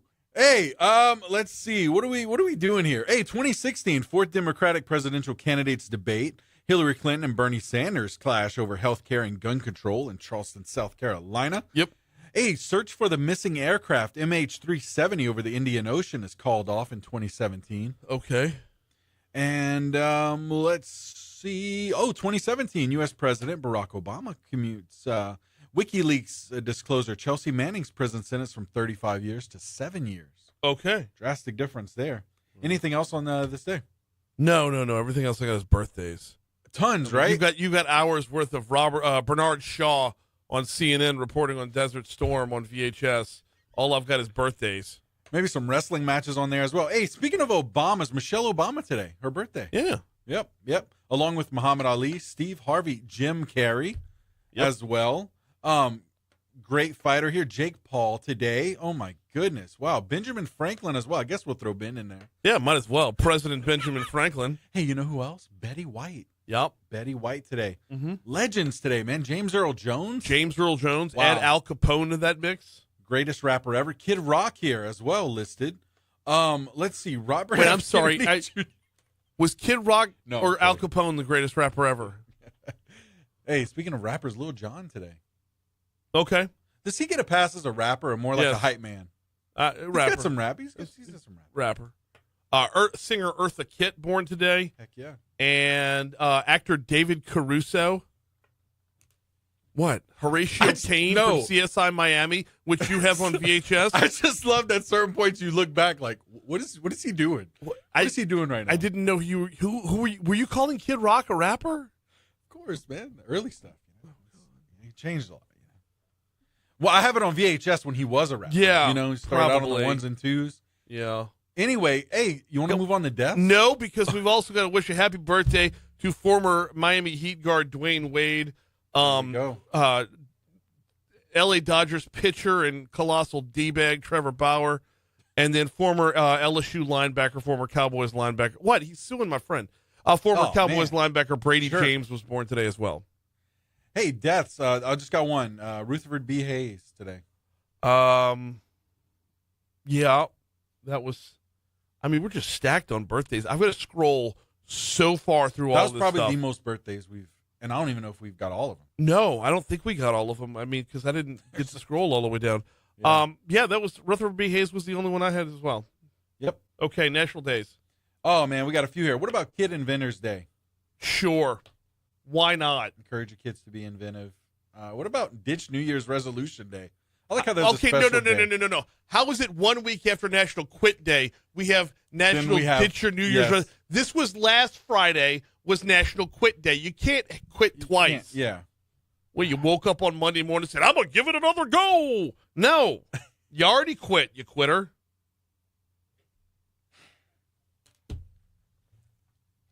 All right. Well, I mean, I got, hey, whoa. On this day, we celebrate the outlaw spirit during Prohibition that continued to fill America's thirst for alcohol. Today is National Bootleggers Day. Ooh, okay. I'll roll with that one. All right. Yeah, I'm down for the Bootleggers Day. Let's go. All right. We are way overdue here. We're way overdue for a break. But that's because, well, look, we had a lot of news on the front end. It's going to snow next week, or it's more than likely going to snow next week. So shout out again to Dr. Josh Eaches for hopping on board. Let's go ahead, take that break, come back. We're talking women in business. Abby Kish joins us next. How are you? I'm good. All over the place. Yes. That segment is a mess every day, so thank you. Oh, yeah, it's true. You were here last time for that. Yeah. Yeah. Good stuff. I'm sorry. You had. I mean, it saves me the trouble from, having to look at it all on my own. All the because I don't do natural that. days. And it is weird that you have so many VHSs. It's a ton. Let me see. Yeah. I got rid of all mine. Same. I don't think we have DVDs. And all of my uncles. He doesn't know that yet, but Oof. If it were videos, if it were family videos, home movies, We got some of those. I would 100% Oh, be yeah. in agreement with keeping it. Even if you don't Or- have a VCR to play it in. Just the function- digitize it. Right. They have people to do that. Right. But like, I just never got around to it. Okay, I'm fine with that. It's something, but he's holding on to the freaking BET Awards. Hey, man. I wouldn't be surprised if my uncle I had think the Eminem same performed things. there that year. Oh, and it's Abby with an E. It is E. E-Y. You have an E in your name. That's Yeah. on me. I did And that I'm wrong. starting to go by Abby Lovett Kish, too. But you already introduced me as Abby Kish, so that's okay. Well, it's It's a rebranding thing. whatever you want. It's okay. Is that good? Add it in. That's fine. Add it in. Lovett, L-O-V-E-T-T.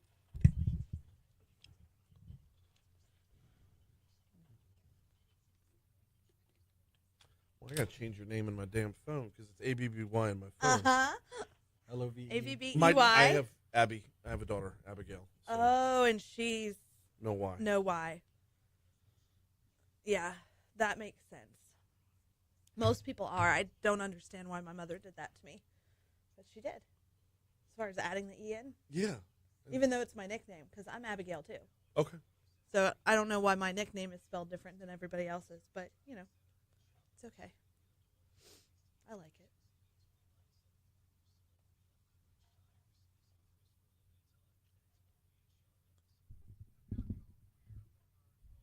All right. Done. Done. You now have an E in your name. Boom.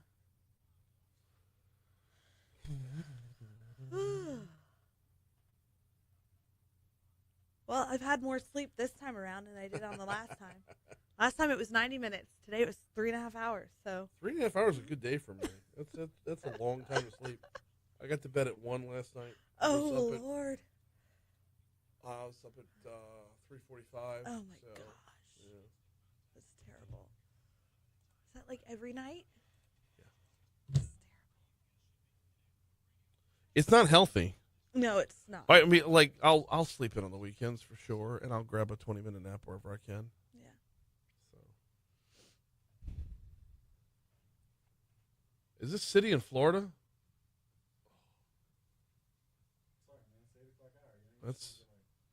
Dude, I'm never saying. I don't say no to Dead Mouse. Anytime. You always talk about kickstart the morning. I keep it light in the 6, and I kind of inch to like, you know.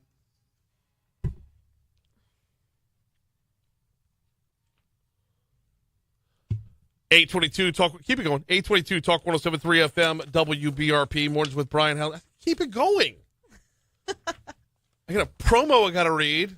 I need some Dead Mouse underneath it. Sorry, I apologize. Download the free Talk 107.3 mobile app. Find out what you missed each day at talk1073.com and watch us live on Facebook and on the Talk 107.3 Baton Rouge YouTube channel, all courtesy of Lake Urgent Care. Lake Urgent Care, walk-in care for minor illnesses and injuries. Hey, don't forget, Tiger fans, Coach Kim Mulkey and the LSU Tigers hit the road to face Florida Sunday at noon. Hear the Tigers all season long on your home for LSU women's basketball. Talk 107.3 FM. All right, time to welcome back to the show. We've got Abby Kish in with us. Good morning. How are you? Good morning. I'm good. Okay, did I? Whoop. There you Fixed go. it. Yeah, that's better.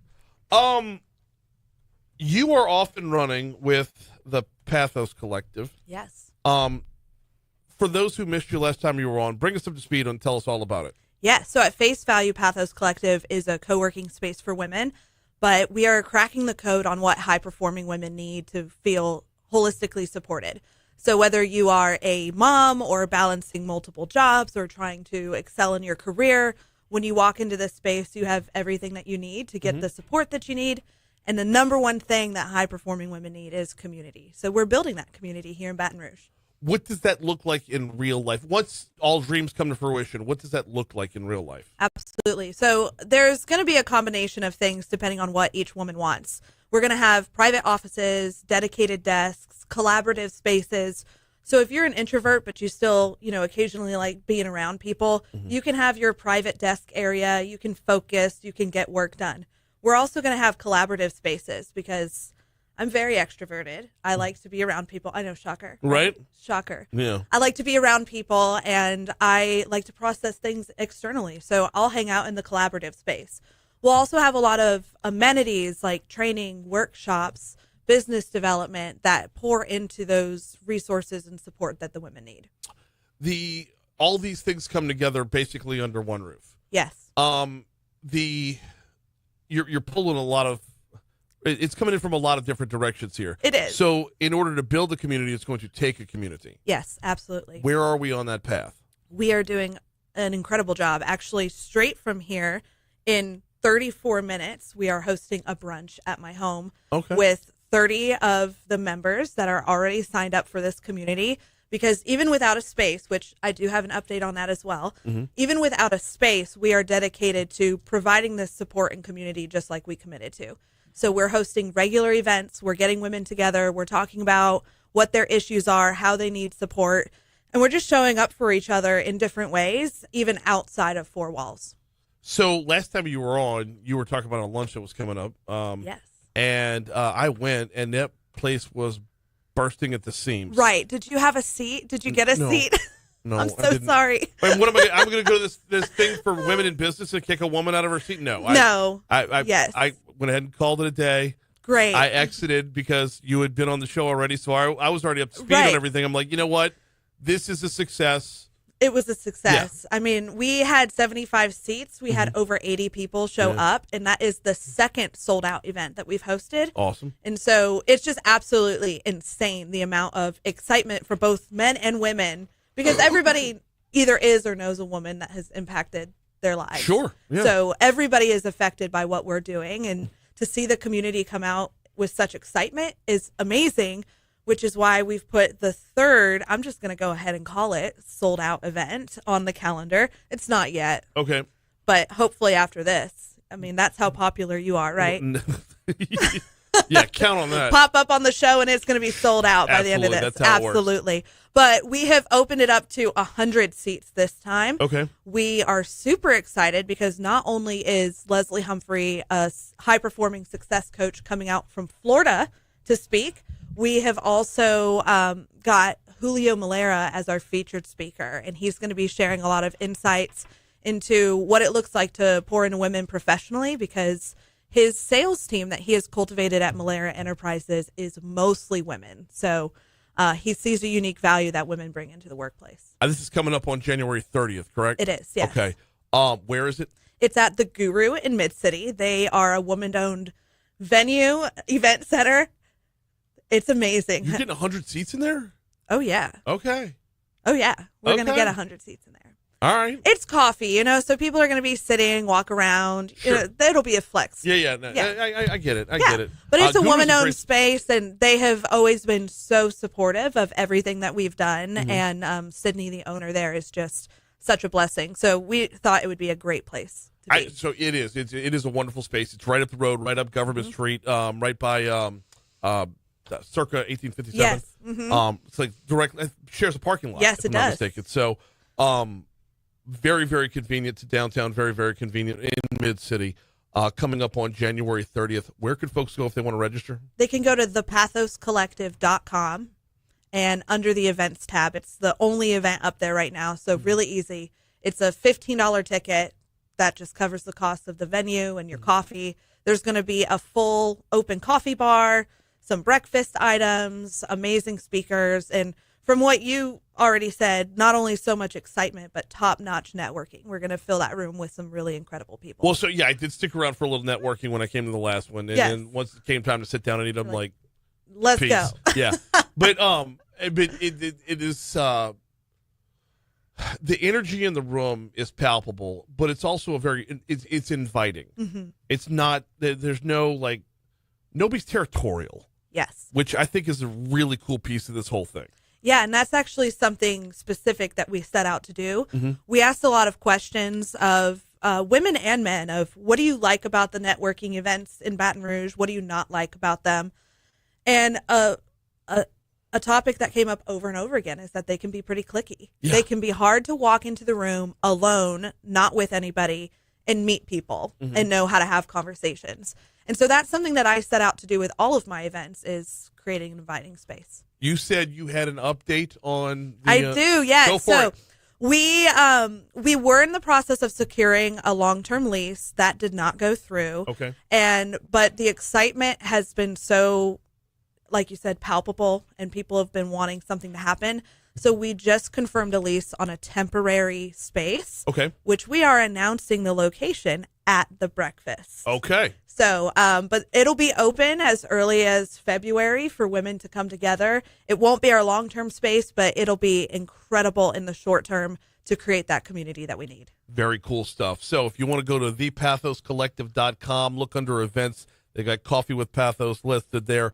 January 30th, 7:30 to 9 a.m. She is Abby Kish. Thank you so much for a couple minutes this morning. Thank you, Brian. Absolutely. We're at 8:30 at Talk 107.3 FM, WBRP. Quick break. Foodie Friday coming your way next. All right. Thank you. Thank you. I know that was kind of a shorter segment than last time. Okay, kill the mics.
there something business, like is there news breaking or something that I can?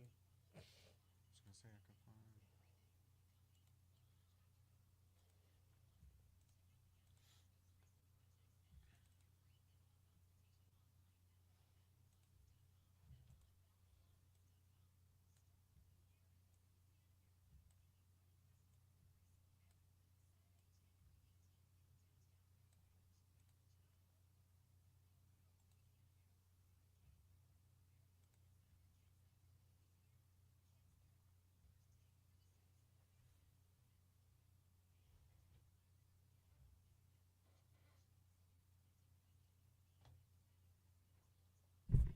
I'll have their logo, just in case.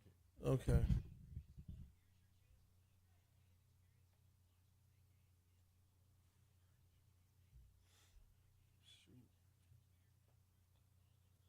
I mean, like yesterday at 1 o'clock. Hi, Brian. I will be able to come to the radio station tomorrow morning.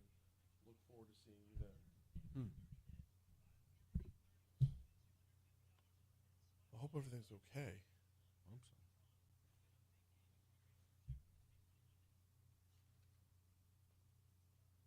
Yeah, I wouldn't. I slapped this one together last second. I mean, like I asked her on Wednesday, at lunch on Wednesday. Like, can you do Friday? Let me see. Yeah. So, But it's,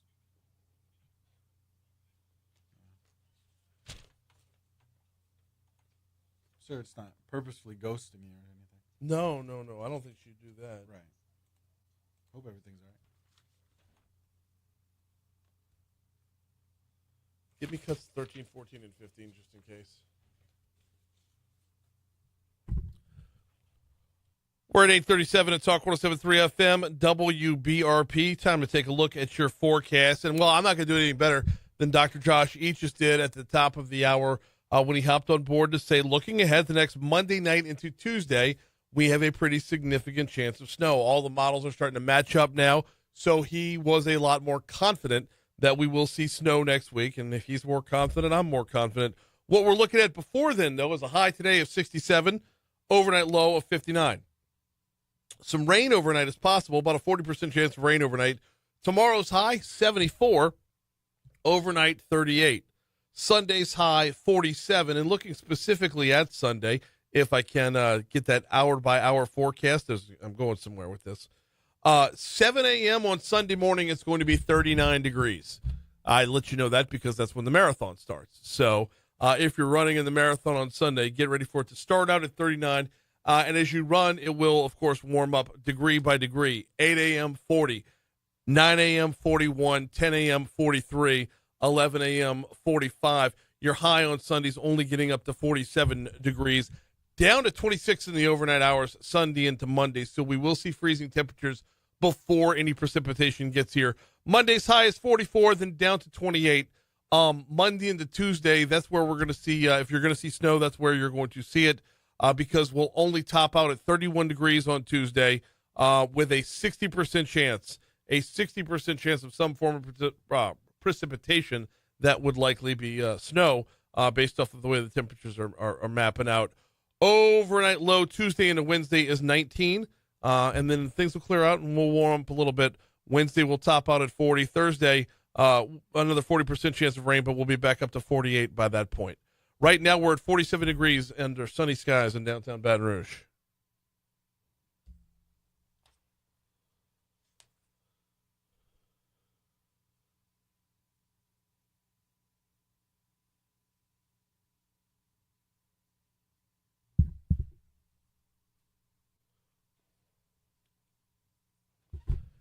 .39 Talk 107.3 FM, WBRP, mornings with Brian Haldane, rolling right along. We're getting you ready for a Foodie Friday. We're going to have the folks from Bullfish Bistro in here in just a little bit. Miss Jasmine LaBranche, who's going to join us.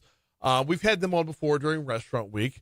Looking forward to this. They are making their way in right now. So I tell you what, John, can you go run and check real quick to see where they're at?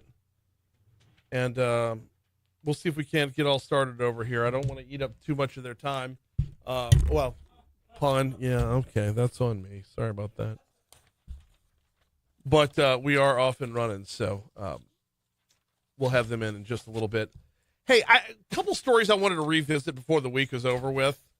And one of them, the bigger stories of the week, was the announcement of Leaders for a Better Louisiana. We had Adam Knapp from C100 and Barry Irwin from the Council for a Better Louisiana on earlier in the week to talk about this merger and what it looks like. And, man, if you missed that interview with both of them, it's available on demand at talk1073.com if you want to check it out. And, of course, everything that's on demand at talk1073.com is brought to you by the folks over at Lake Urgent Care. But what this means for not just Louisiana as a whole, but Baton Rouge individually moving forward, is just another giant cannon in the arsenal for economic development in the city and in the state. The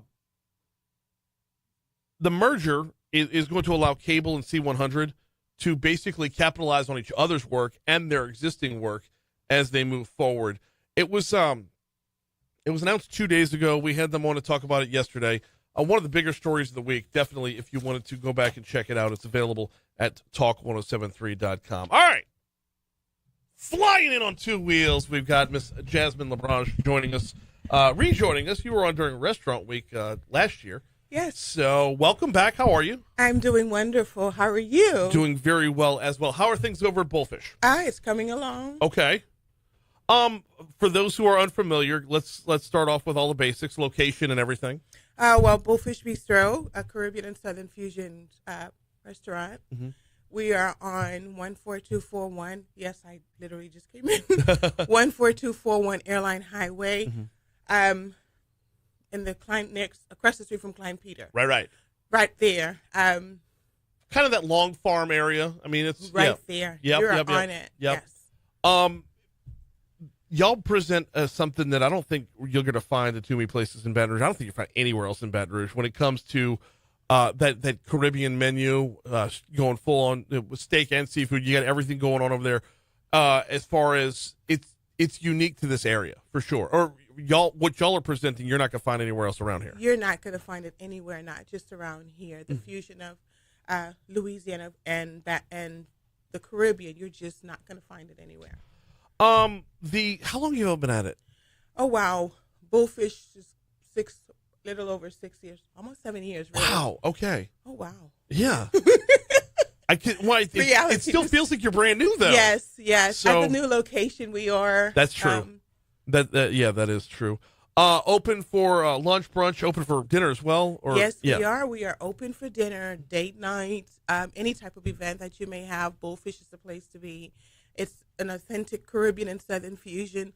One of the things I love about us at Bullfish is, let's face it, Louisiana has some of the best cuisine in the world. Yes. You would agree, right? Absolutely. 100%. Yes. Okay, because I've traveled a lot. Mm-hmm. And in the Caribbean, we use a lot of fresh herbs. People mistakenly think Caribbean food means spicy food.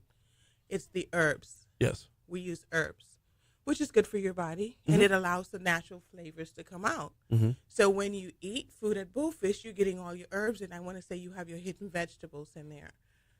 So you could be good. No, that's fair. But one of the reasons Louisiana has such great food is because we lean on everywhere around the world to contribute to what eventually becomes our cuisine, and part of that is the Caribbean. Yes, so it is. You're going to find derivations of it, but getting back to the roots, getting back to where the food came from, gets you back to all those things that are more than just spice, like you said. Yes, and that's what we brought back together. And in addition to that, we want to encourage people to sit there and enjoy the company. I love technology, but sometimes we just need to disconnect. Mm-hmm. So when you come to Bullfish, we prepare the food for you whilst you wait.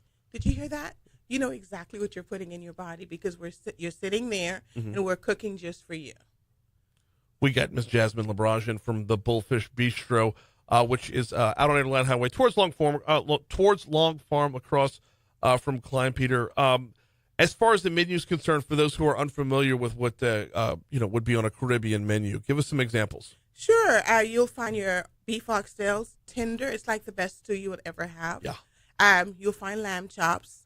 The mashed potatoes they're just out of this world. You'll find your curry and your jerk, but you'll also find your steaks and your lobsters.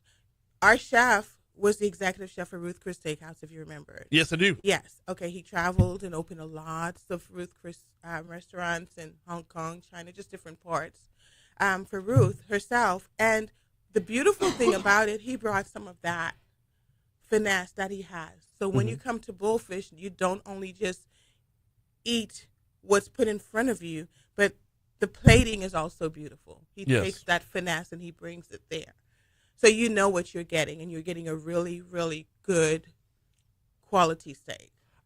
Do me a favor, describe the ambiance of the place, because it's this mix of, like, you're going somewhere you want to be, but it's also a very homey feeling.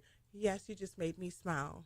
Good. It's like a vacation. It's like we call it the Irie vibe, meaning the feeling good vibe. You walk in there and we have the beach scenery on one side. Right. And when you have that there and you come in there and you feel relaxed, automatically you're relaxed. We have the bar, we have a full bar. Mm-hmm. And on the other side, if you want to do something formal, you want to have your linens and tablecloths and just be all fancy, on a date night or et cetera, you can go on that side also. Right. Because it is that mix of both. It is very, very relaxed, but you're not rolling in sweatpants. Like you're not. You're going out. You're going out for an occasion. Yes. To be sure. That said cross-pollination of the two. Yes. So I love the way you put it. That is exactly. You're not going on with sweatpants or just flip-flops or whatever. Right. You're going out. You want to look nice, but you also can feel comfortable looking nice. 100%. Yes.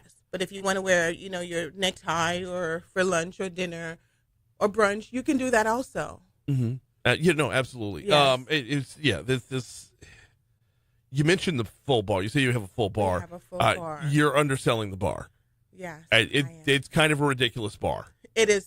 I like that. It is. And one of the secrets about us, we infuse our own rum. I know we have the infused coconut rum. That's one of the most popular one. We have the pineapple, the ginger, especially now during flu season and all of this RSV and everything that's going on. Mm-hmm. Get a shot of that infused Tito's. It's the Tito's. We infuse that with pure ginger. This is not something that a powder or anything. It's pure. We make our juices, our cocktails. We make everything there. For brunch, our mimosas, we have over 10 flavors, and those flavors, we make those juices. We buy the blueberries and we puree them and we make juices out of them. So you know what you're putting in your body. Guys, if you're not there yet, you're missing out. No, 100%. Absolutely. You mentioned that brunch. I have to admit I haven't been there for brunch yet. You're missing out. Okay. Well, what would I be looking for? What would I be getting on the brunch menu? Chicken and waffles, you can get that. You can get your shrimp and grits. You get your typical brunch food, Louisiana-style brunch food, but you also get some lamb chops, which is our best seller. You get that too. So Chef has a big Southern breakfast that he puts together that you will enjoy, but you have to come to do that. Plus, the secret is you haven't been there for that. We have live music. Oh. Yes, you're missing out. Okay. What kind of live music? Jazz. We have Caribbean. Okay. Mostly smooth jazz, but he's so talented. He just does a mixture. And if you're an artist and you're looking for somewhere to come and just play one night, this would be the place to do that. Okay. Brunch. Very 12 cool. to 4 every Sunday. 12 to 4 every Sunday. Every Sunday. All right. Yes. See, I'm going to have to put this one on as the must-do list right there. Yes. What are we eating today? Today we brought you some paella. Uh-oh. We're taking you and mixing it up. We're putting that European twist to it.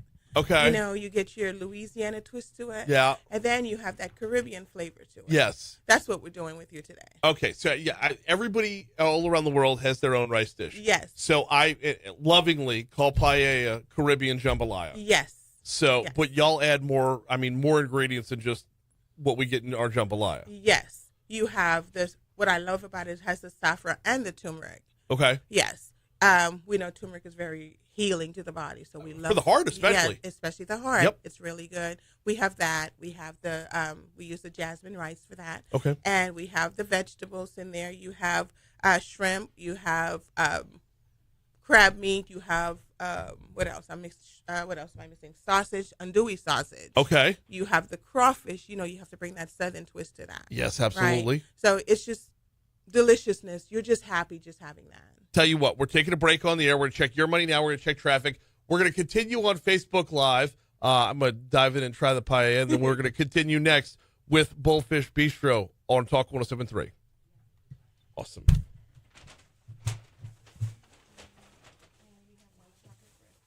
Oh, my God. She brought the white chocolate bread pudding. When I went, that's what I had for dessert. And it's so stupid. John, you and me are going to split this one. Mm-hmm.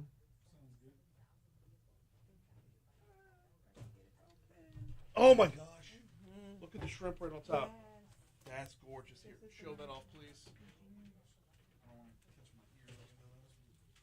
Oh. Here. Got it for you. No problem. Yep, and the rum sauce. Should be. The rum sauce just goes right on top of it. Yes. And just the picture of the white chocolate bread pudding on the website is what sold me. Yeah, that is. It's just caked in it. It's like full coating. Oh, I guess. You want to do it while you're doing it, or? Oh, you. No, I mean, you don't. No, I don't have to drizzle it. You can drizzle it. You could do the honors. Sorry, you're good.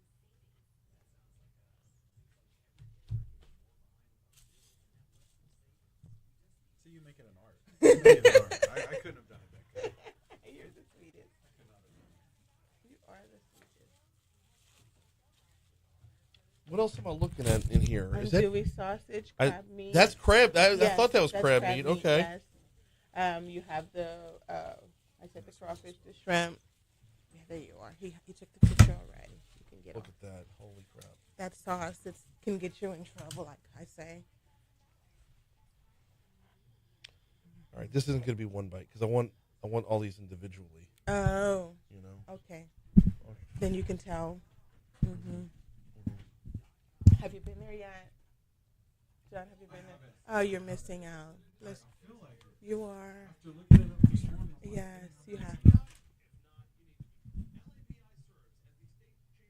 haven't had a chance to really go through Baton Rouge. Really? A lot of these spots, yeah. Oh, so you just moved to Baton Rouge? Just a few years ago. Okay. I stay in Denver. So, Oh. Yeah. Okay. He's having a moment. He is having a moment. We should probably. I'm trying to find the right wording when I come back in. I hate when you see like a review or something online and like, oh, it's so good. I'm like, tell me more than good. Yes. Right. I'm with you on that. Okay. You have to. Do we crawfish this time?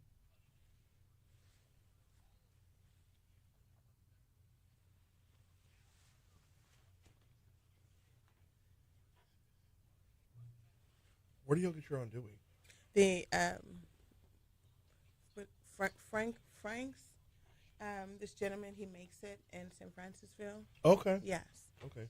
It's not like normally andouille is a lot more fatty than Yes, he makes it and he puts it's a little more lean. The good thing about that, he adds some of Chef's jerk seasoning in there. Okay. So he makes it for Chef. Yeah. He's okay. The flavors are all over the place. The saffron and the rice is unbelievable. I have not yet had a shrimp. I'm like saving that for last. So let's go ahead and do that. Oh, look at that. I mean, perfect amount of time on the grill. He knows food. He knows food. And I know this is your favorite, so I'll have that there for you. You give me I'll take a grilled shrimp over a boiled shrimp, which is rare. But here in Louisiana, we had a lot of people that questioned, why would you want to grill the shrimp? Really? Because it changes everything within the shrimp. It changes the flavor profile if you leave it on enough. Not too much. It's not overcooked, but it's just. That's right. And it stays meaty. Yes. Not just you're eating something. God, that's perfection. All right. And little bits of peas and carrots in there too. Yes. Yes. Not that they're not adding anything to the flavor profile, but you definitely get the color that goes along with it. It's the color. We eat with our eyes first. Yes. So. Let's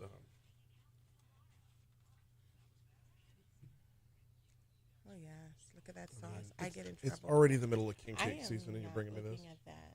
Refuse to. Not Why's the white that? chocolate bread pudding. That's my weakness. Yeah. Oh yeah. Holy shit, that's rum. It's 5 o'clock somewhere. Right. Exactly. Exactly. Yes. Yes, it is. Okay. This makes me want to go out and have a good time. This makes me want to nap. Like that combination. Hey, that's it. You're ready. Yeah. You're ready. All right. I had not had Joel's paella yet. You didn't. You brought oxtail last time, right? I brought oxtail and something else. I can't remember. It was the lamb chop, I thought. Lamb chop. Yeah. Yes. Yeah. Oxtails and lamb chops. Yeah, this is phenomenal. This is. Thank you. I make fun of jambalaya because it's all we get everywhere. Everywhere you turn in Louisiana, and everybody's like, "Oh, but you haven't tried mine." You're doing the same 5 steps with the same 6 ingredients as everybody else. You just may put one before the other. Right. Yes. And that's when we cater. You know, that's another. I'll mention that, but when we cater, people get to try different things. Yes. So keep it alive. So. All right. We got 4 minutes Yes. in this segment. All right. Let's do this. That clock's completely wrong. Okay. I was looking at that clock.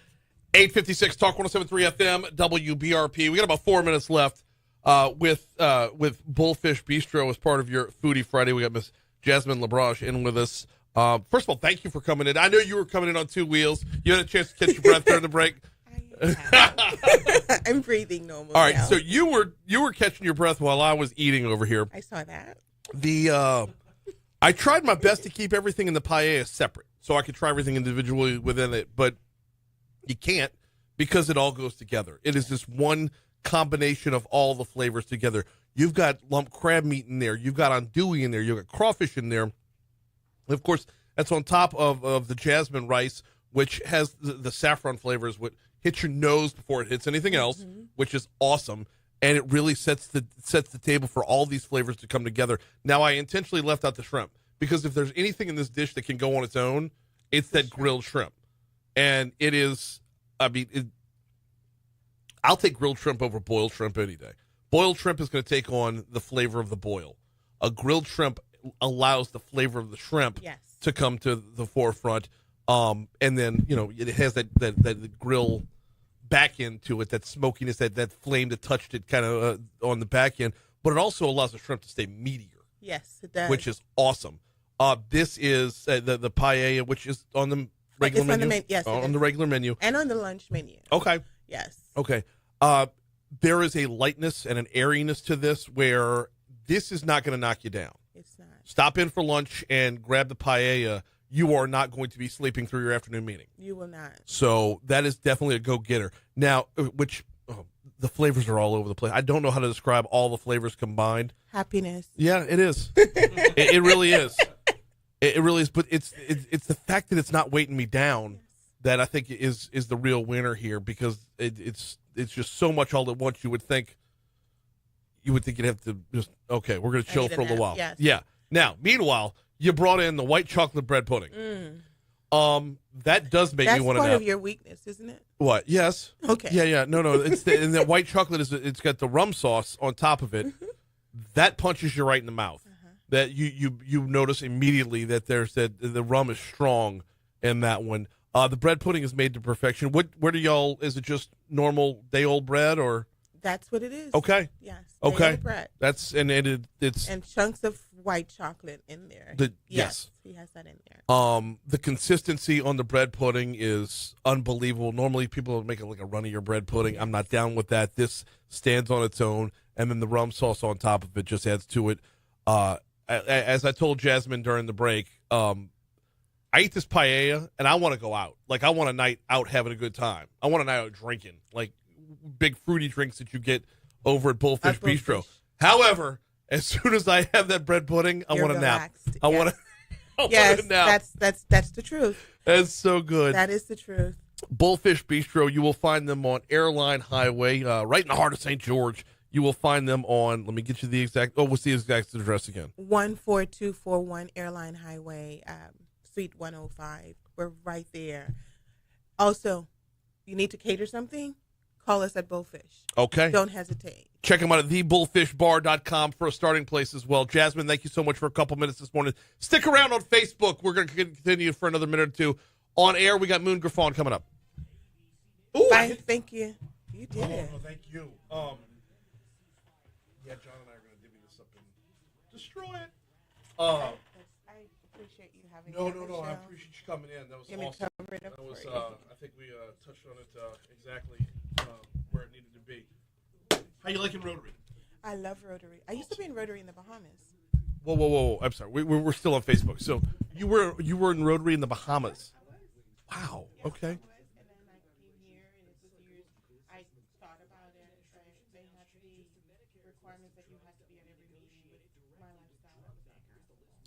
We used to have that requirement. It's a bit much. I do my best, you know. We do our best. And the whole thing's kind of an honor system for that. So, before we say goodbye to Facebook, one more time on the catering, because we kind of cut short on that one. Yes. What sort of events, what kind of qualifications are needed on this one? Like you were talking as many as how many people? We've done up to 5,000 people. Oh, before. Fantastic. Yes. And no event is too big or no event is too small. Awesome. If you're having a grand opening, you have something at a plant, your doctor's office, you want to have a meeting, we have a meeting space. Oh. With a huge back screen TV. If you want to use it as a projector, you can do that too. It's awesome. a private room. So you have your birthday, engagement. We've even had our wedding at the new location. Mm-hmm. So you can really do whatever it is you want to do over there. We have menus to accommodate any budget. All right. So, and we are also on Easy Cater. I'm going to mention that. You can order on our website.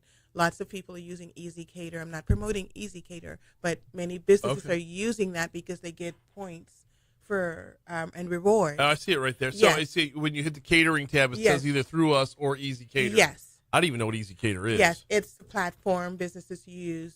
A lot of pharmaceutical reps use that. They get lots of rewards. You can get up to 5 point reward, and that translates into Amazon cash for you. Oh. Yes, catch that. And it's a way for, the companies to track what the reps are doing. Yeah. So they use that a lot. So if you have an event and you need to just try something different, impress your guests, we can do that for you. Excellent. Excellent. So. Well, again, I appreciate you sticking around. I appreciate you coming in. I definitely appreciate the paella. Y'all go check them out at Bullfish Bistro. We will see you on Monday. Thank you.